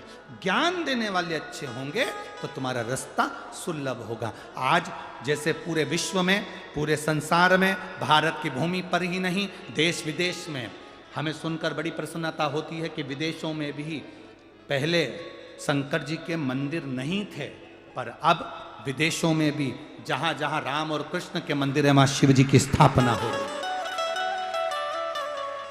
जब कोई श्रेष्ठ ज्ञान देने वाला मिल जाए और तुम समझ गए कि शंकर जी को जल चढ़ाने का लाभ क्या है, शंकर जी को प्रसन्न करने का लाभ क्या है, शंकर जी को भजन करने का लाभ क्या है, शिव जी को एक बेलपत्र चढ़ाने का फल क्या है, शंकर जी को एक शमी पत्र चढ़ाने का फल क्या है, शंकर जी को एक शहद की बिंदी रखने का फल क्या है, लक्ष्मी जी को एक शहद का एक बिंदी का भोग लगाने का फल क्या है। जिस दिन तुम समझ गए कि बेलपत्र के वृक्ष के छाया में अगर भगवान का नाम लिया जाए तो उसका फल क्या है, बेलपत्र के नीचे दिया लगाया जाए तो उसका फल क्या है, बेलपत्र की मिट्टी से स्नान किया जाए तो उसका फल क्या है, जिस दिन तुम समझ गए उस दिन तुम भटकना छोड़ दोगे, तुम फिर कहीं नहीं जाओगे। बोल बम का नारा है, बाबा एक। मंदोदरी ने, जो वो मेंढक ने वर मांगा था, मुझे पति मिले शिव की आराधना करने वाला,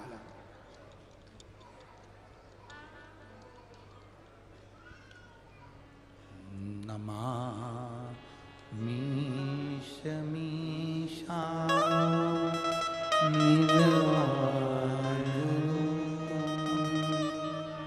विभुं व्यापकं वेद स्वरूपं। चित्त दम गया, अब मंदोदरी का स्मरण शिव में।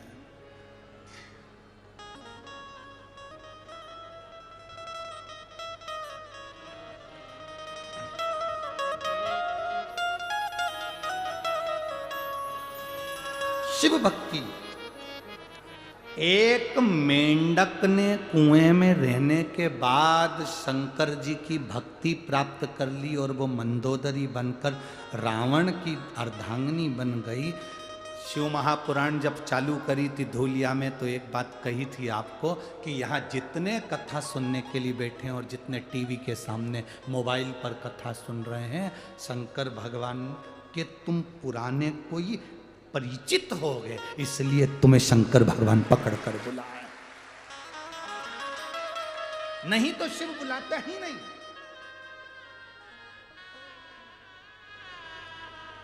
अच्छा बोलो, तुम्हारे पड़ोसी की यहाँ शादी है, तुम्हारी रिश्तेदारी अच्छी हो पड़ोसी से, तो वो तुम्हें पत्रिका देगा कि नहीं देगा?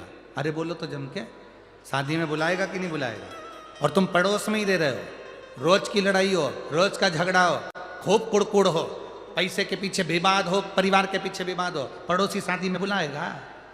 पड़ोसी तो जान दो, तुम्हारा सगा रिश्तेदार नहीं बुलाएगा। संबंध अच्छे होंगे तो कोई तुम्हें शादी में बुलाएगा, संबंध अच्छे होंगे तो कोई तुम्हें बुलौए में बुलाएगा, संबंध अच्छे होंगे तो महिला संगीत में बुलाएगा, संबंध अच्छे होंगे तो कोरोना में 50 लोगों की शादी हुई उसमें तुम्हें बुलाएंगे, नहीं तो कोई नहीं बुलाएगा। संबंध अच्छे होंगे तो कोई बुलाएगा, संबंध अच्छे नहीं होंगे तो नहीं बुलाएगा। तुम जितने कथा सुनने के लिए लाखों की संख्या में बैठे हो, जितने आस्था चैनल पर सुन रहे हो, फेसबुक यूट्यूब पर कथा सुन रहे हो, जितने विदेशों में कथा सुन रहे हो, तुम्हारे संबंध मेरे भोले बाबा से अच्छे होंगे, इसलिए बाबा तुम्हें कथा सुना रहा। संबंध बेकार होता तो तुम यहां नहीं पहुंचते, तुम यहां नहीं पहुंच पाते। संबंध अच्छा, और संबंध का ही तो चक्कर है जो ये कथा यहां मिल गई, संबंध का चक्कर।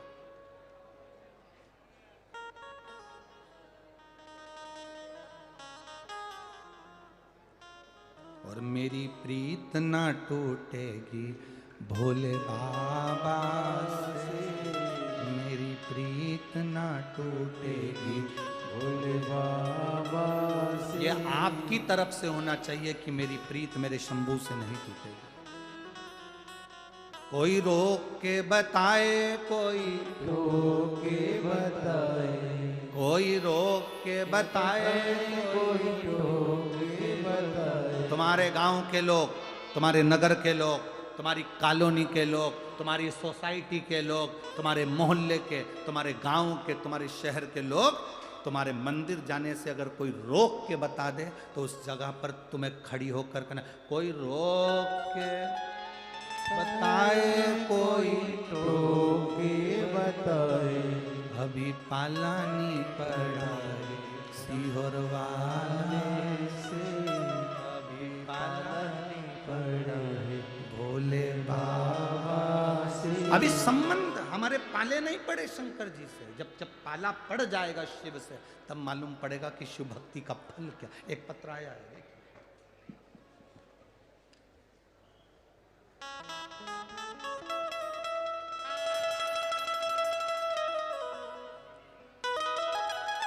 नंदनी भैया,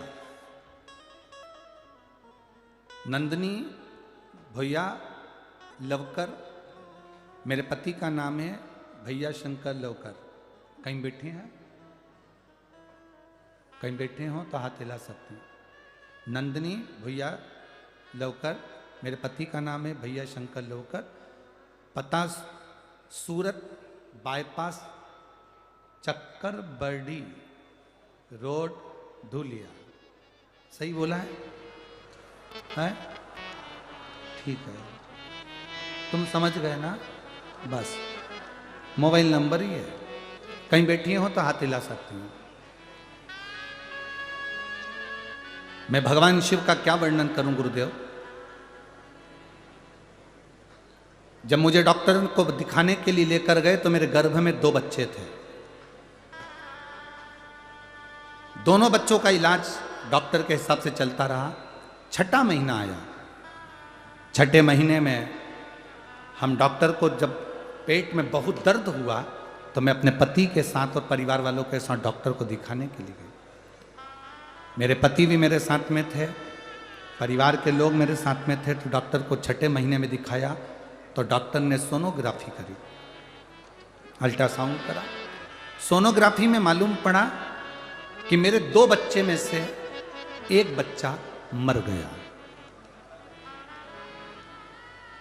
मेरे एक बच्चे की जान चली गई। अब डॉक्टर ने कहा कि 6ठा महीना चल रहा है, तुम्हारा एक बच्चा मर गया है, दूसरा बच्चा भी मर सकता है और तुम्हारी भी जान जा सकती है। तुरंत ऑपरेशन करना पड़ेगा और इस बच्चे को बाहर निकालना पड़ेगा। गुरुदेव, डॉक्टर के हिसाब से 6ठे महीने में अगर दूसरा बच्चा भी होता है तो वो मरा हुआ ही होगा। एक तो इतने सालों के बाद बाबा ने संतान दी, और दूसरी बात सालों निकल गए संतान नहीं हुई, और बाबा ने दी तो ऐसी दी कि मेरा पहला जो 2 बच्चे थे उसमें से एक गर्भ में मर गया। हमने डॉक्टर से पूछा, डॉक्टर साहब कोई दूसरा इलाज हो, एक बच्चा मर गया है परंतु दूसरा बच्चा तो बच जाए। डॉक्टर बोले गर्भाशय में 2 बच्चे हैं, अगर एक मर गया है तो उस बच्चे को निकालने के लिए दूसरा बच्चे को भी निकालना ही पड़ेगा, इसके सिवाय कोई चारा नहीं है, और तुरंत ऑपरेशन करना पड़ेगा क्योंकि बच्चे को मरे हुए 1 दिन पूरा हो गया, उसका जहर शरीर में फैलना चालू हो जाए। गुरुदेव, हम घबरा गए। वापिस घर पर आकर विचार करा कि अब ऑपरेशन कराएं तो कराएं कैसे। बड़ी मुश्किल से तो बाबा ने बच्चा दिया, उसमें से एक मर गया, उसका जहर फैलना चालू हो रहा है और डॉक्टर बोल रहा है माँ और बच्चे दोनों के लिए घातक है, क्या करें। तब मेरी सास ने कहा कि शिव जी का भजन करते हैं, बाबा अगर विष पी सकता है तो बाबा हमारे बच्चे के प्राण भी बचा सकता है। डॉक्टर ने कह दिया था कि अब तुम्हारी जवाबदारी पर घर जा रहे हो, ये बच्चा पेट में मर चुका है, अब तुम्हारी जवाबदारी। 6ठा महीना शरीर में कष्ट बहुत था, हमें लग रहा था कि वो बच्चा मर गया तो दूसरा भी मर ही हो जाएगा, पर बाबा पर भरोसा। 3 महीने जिस मां को मालूम हो कि गर्भ में बच्चा मर गया, और तो दूसरा बच्चा भी मरेगा और तुझे भी प्राण जा सकते हैं। 3 महीना कैसे निकाला होगा? केवल एक काम करती थी गुरुदेव, शिवजी के मंदिर में बैठकर 5 बार जया, विषहरा, शामली बारी, दौतली, देव, वो शंकर की 5 लड़कियां आप कहते हो ना जो विष को खींचती है, उनका नाम लेकर पानी पीती थी। और बाबा का मैं क्या गुणगान करूं गुरुदेव, मैंने 9 महीने निकाल दिए। 12/7/2023 को मेरी डिलीवरी हुई तो डॉक्टर भी आश्चर्य में था। एक बच्चा मरा हुआ और एक बच्चा जिंदा पैदा हुआ।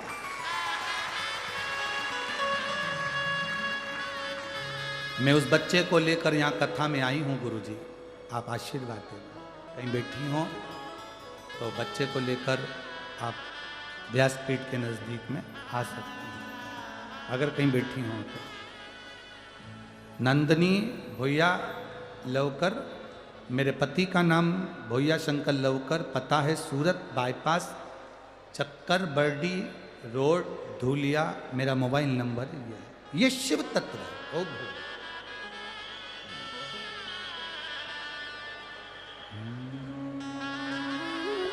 खाली न जाता कोई दर से तुम्हारे, खाली न जाता कोई दर से तुम्हारे, मैं भी खड़ी हो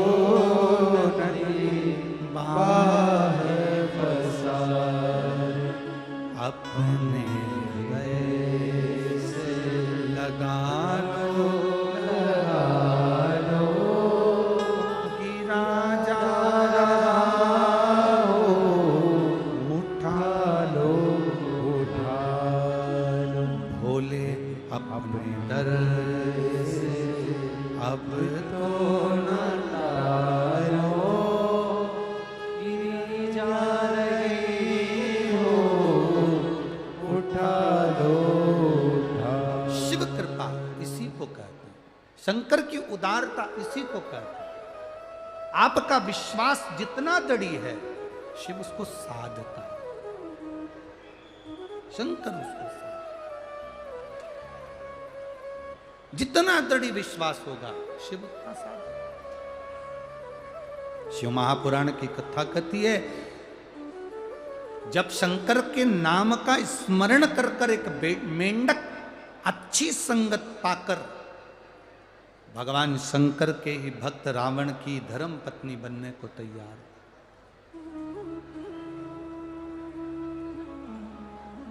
ये विश्वास के साथ शिव महापुराण कहती है आपका विश्वास दृढ़ होना चाहिए, भरोसा पक्का। जितना विश्वास पक्का होगा उतना सुख मिलेगा।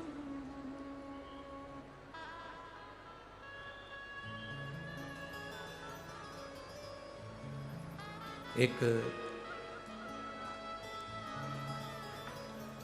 नासिक में कथा होने के बाद एक कथा 28 नवंबर से 2 दिसंबर तक ददरुआ धाम जिला भिंड में होगी। वहाँ के जो हनुमान जी हैं उनको डॉक्टर हनुमान कहा जाता है। कौन से हनुमान कहते हैं? डॉक्टर हनुमान।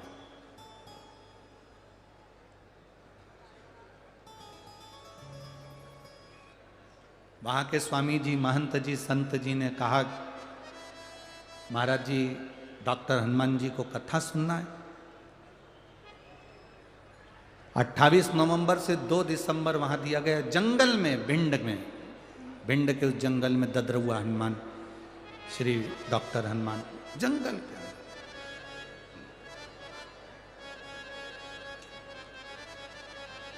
हमने जब महात्मा जी बोले, संत जी बोले कि डॉक्टर हनुमान जी को कथा सुन, हमने कहा डॉक्टर हनुमान जी को कथा नहीं सुनना, कथा डॉक्टर हनुमान जी को नहीं सुनना है।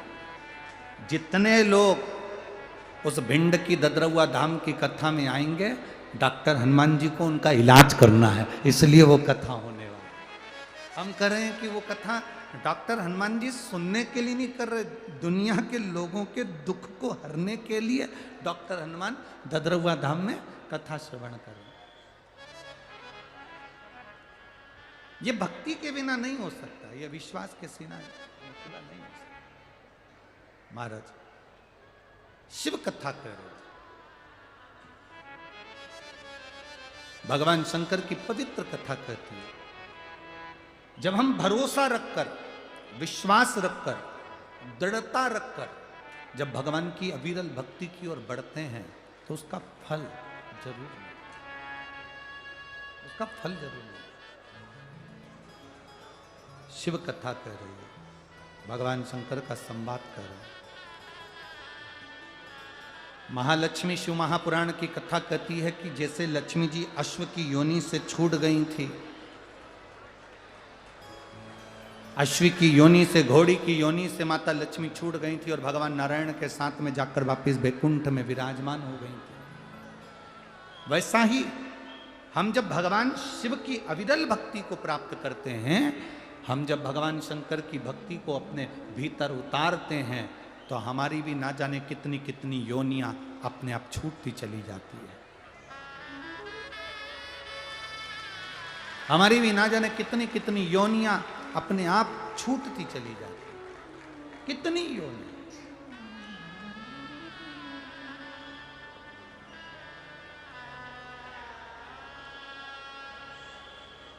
शिव महापुराण की कथा तो यहां तक कहती है, तुमरुका जी जब चंचुला देवी को शिव महापुराण की कथा सुना रहे थे तो चंचुला देवी ने यह प्रश्न खड़ा करा था तुमरुका जी के सामने। तुमरुका जी के सामने यह प्रश्न खड़ा कर दिया था चंचुला देवी ने। तुमरुका जी से कहा था, तुमरुका जी मेरा पति तो प्रेत योनि में चले गया, मेरा पति बिंदु तो प्रेत योनि में पड़ा हुआ है। आप जो कथा कर रहे हैं, क्या मेरे पति को वो कथा का फल मिलेगा? शिव महापुराण की कथा कहती है, तुमरुका जी ने चंचुला देवी से कहा, सुनो चंचुला देवी, जितने भी भक्त शंकर की कथा को श्रवण करते हैं, केवल एक व्यक्ति को ही नहीं, जितने भक्त शिव महापुराण की कथा को सुनते हैं, चाहे वो टीवी पर सुने, मोबाइल पर सुने, चाहे पंडाल में बैठकर सुने, अगर प्रतिदिन रोज में आप 10 मिनट भी भगवान शंकर की शिव पुराण की कथा सुन रहे हो तो अपने पूर्वजों को 71 पीढ़ी को पार लगा, 71 पीढ़ी को पार कर देते अगर शिव तत्व की कथा को सुना।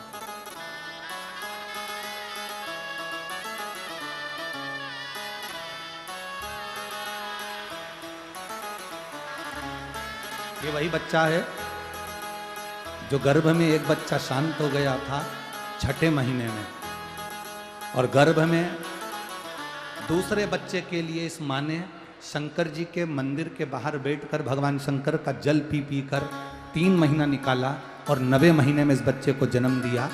एक बच्चा मरा और एक बच्चा जीवित बाबा की कृपा से प्राप्त हुआ। हर हर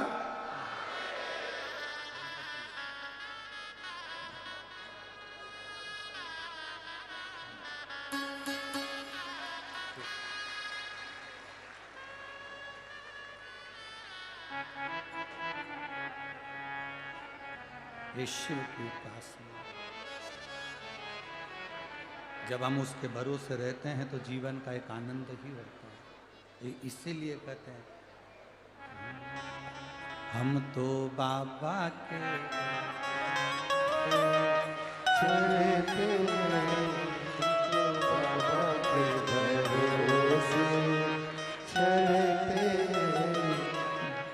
एक लाइन से ज्यादा नहीं गाएंगे क्योंकि समय की अवस्था भी देखना पड़ती है, उसके बाद उसकी स्तुति भी है। पर आपको कथा के विराम में दूसरी बार बाबा से प्रार्थना करने का मौका मिल जाएगा, श्री शिवाय नमस्तुभ्यम बोलने का मौका मिल जाएगा। इसलिए दोनों हाथों से बड़े प्रेम से खड़े नहीं होना है, बैठे बैठे बैठे बैठे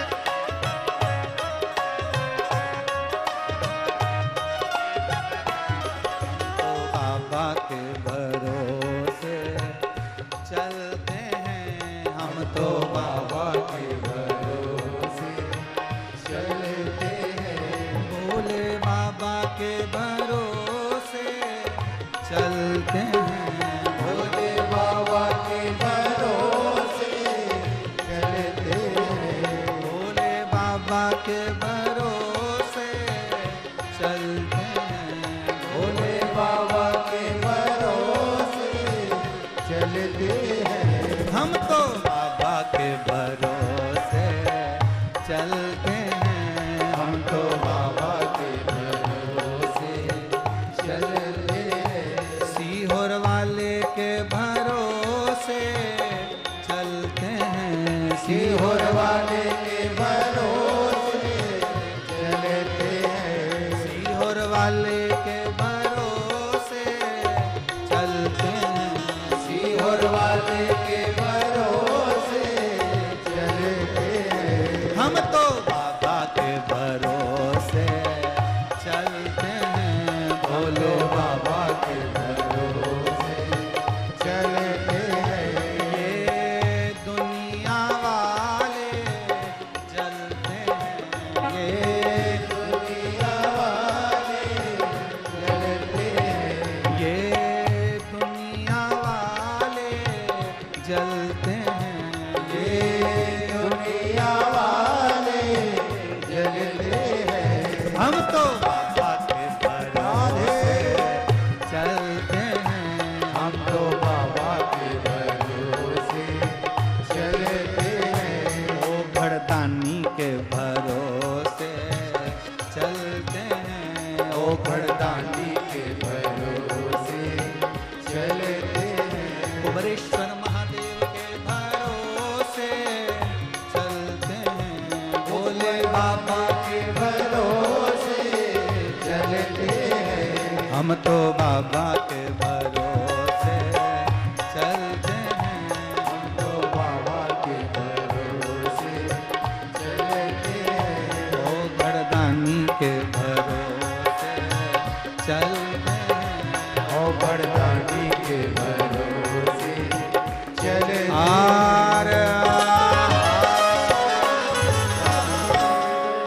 अपने स्थान पर बैठे बैठे बाबा से आज फिर प्रार्थना दिल से बोल दो बाबा से, क्योंकि बाबा से कहोगे खाली नहीं छोड़ता। उससे दिल से कहो, वो तुम्हारी झोली आज विराम के दिवस में इतनी भर दे कि तुम्हें किसी के आगे हाथ फैलाने की जरूरत ना पड़े। इतना आगे दिल से कहो। श्री शिवाय नमस्तु। श्री शिवाय नमस्तु। श्री शिवाय नमस्तु। श्री शिवाय नमस्तु। श्री शिवाय नमस्तु।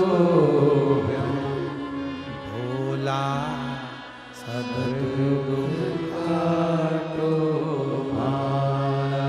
ओ भोला सदगुरु काटो मारा। शिव शंकर जप तेरी माला।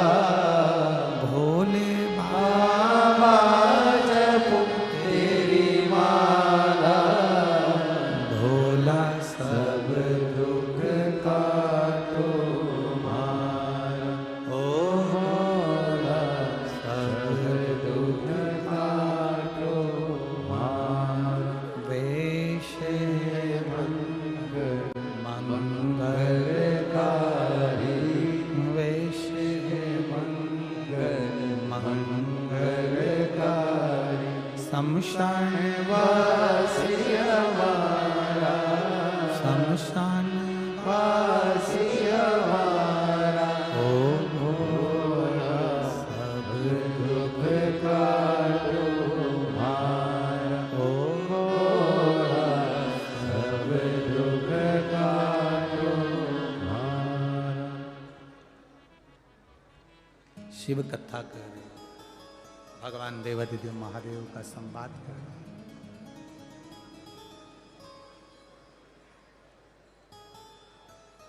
भगवान शिव ओ गढ़दानी 12 ज्योतिर्लिंग का स्मरण तुम रुका जी चंचुला देवी से कर रहे हैं।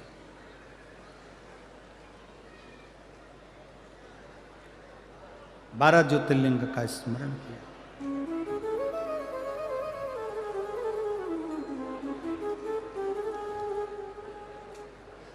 पहला सोमनाथ जी का वर्णन।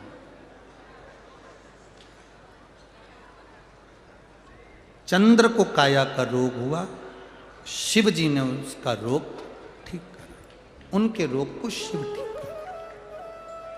शंकर भगवान को महामृत्युंजय कहा। जब अपन ददरुआ धाम भिंड की कथा सुनेंगे तो उसमें अपन महामृत्युंजय मंत्र के प्रयोग को भी समझेंगे कि जब अगर शरीर में कैंसर जैसा रोग हो जाता है, लीवर किडनी अगर खराब हो जाती है, तो शिव की अविरल भक्ति कैसे प्राप्त करें।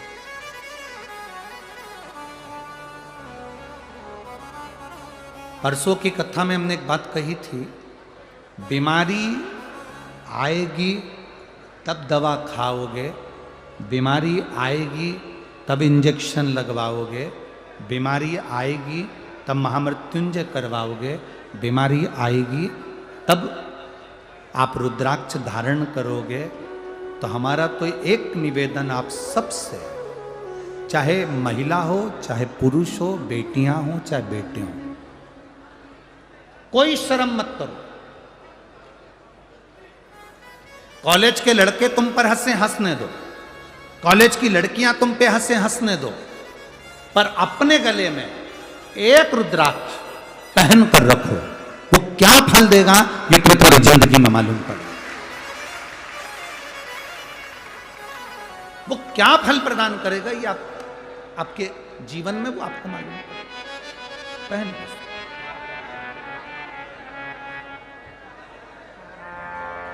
धारण करो, शिव कथा करो। अगला वर्णन आया है सोमनाथ जी के बाद में मल्लिकार्जुन का। कार्तिक के बाबा रुष्ट होकर चले जाते हैं, जिसको शिव पार्वती ने मनाया, भगवान शंकर ने मल्लिकार्जुन के रूप में विराजमान। अगला वर्णन आया है महाकाल, दूषण नाम के राक्षस का संहार करने के लिए भगवान प्रकट हुए। फिर अगला वर्णन है ओंकारेश्वर, विंद नामक पर्वत की तप साधना से शिव प्रसन्न। फिर वर्णन आया है श्री केदारनाथ,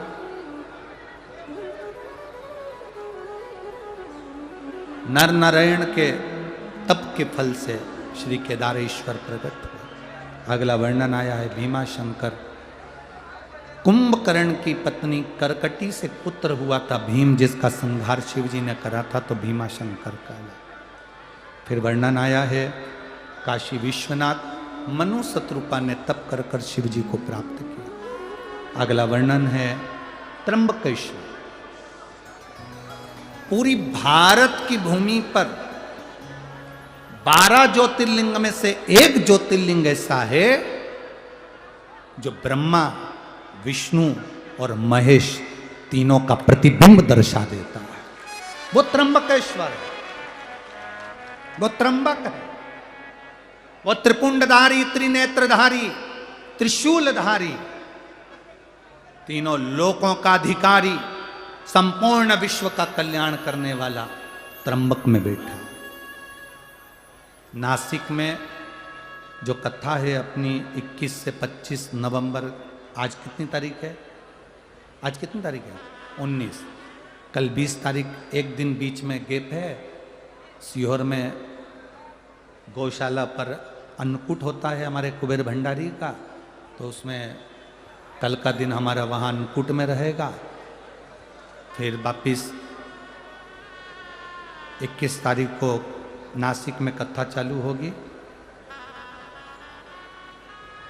कथा स्थल का नाम है नासिक में जहाँ पर कथा है उसका नाम है दोदेमला पार्थड़ी गांव, नासिक।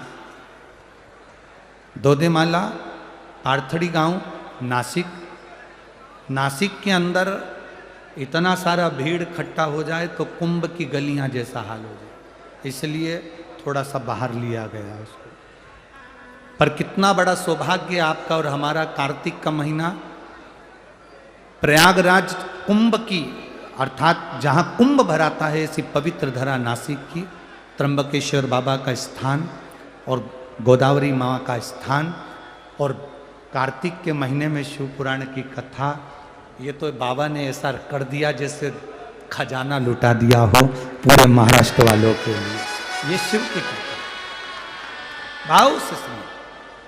त्र्यंबकेश्वर गौतम बाबा पर गौहत्या के दोष से मुक्त करा। आगे वर्णन आया श्री वैद्यनाथ जी रावण शिव जी की स्थापना करने के लिए लेकर जा रहे थे, भगवान विराजमान भूमि पर हुए। अगला वर्णन आया नागेश्वर दारुक नाम के राक्षस का भगवान ने संहार करा। फिर वर्णन आया है रामेश्वरम, राम जी ने स्थापना करी स्वयं रामेश्वर भगवान की। अगला वर्णन आया है कृष्णेश्वर, सुधर्म नाम के ब्राह्मण की पत्नी घोषमा से जो बालक हुआ था वो सुदेहा ने मार दिया था। घोषमा के बेटे को भगवान ने फिर जीवित करा। उस समय पर भगवान शिव का नाम कृष्णेश्वर महादेव पड़ गया। ऐसे 12 ज्योतिर्लिंग का चरित्र भगवान देवाधिदेव महादेव श्रवण किए। चंचुला देवी का पति बिंदुक प्रेत योनि से मुक्त हुआ, सुंदर धाम को विराजमान हुए। भगवान शंकर ने अपने मस्तक पे से बेलपत्र उतार कर शिव पोथी को समर्पित करी, वर प्रदान करा। जो इस पवित्र शिव महापुराण की कथा को भाव से दिल से श्रवण करता है, मेरा देव अधिदेव महादेव कहते हैं मैं स्वयं जाकर उस जीव का कल्याण करता हूँ।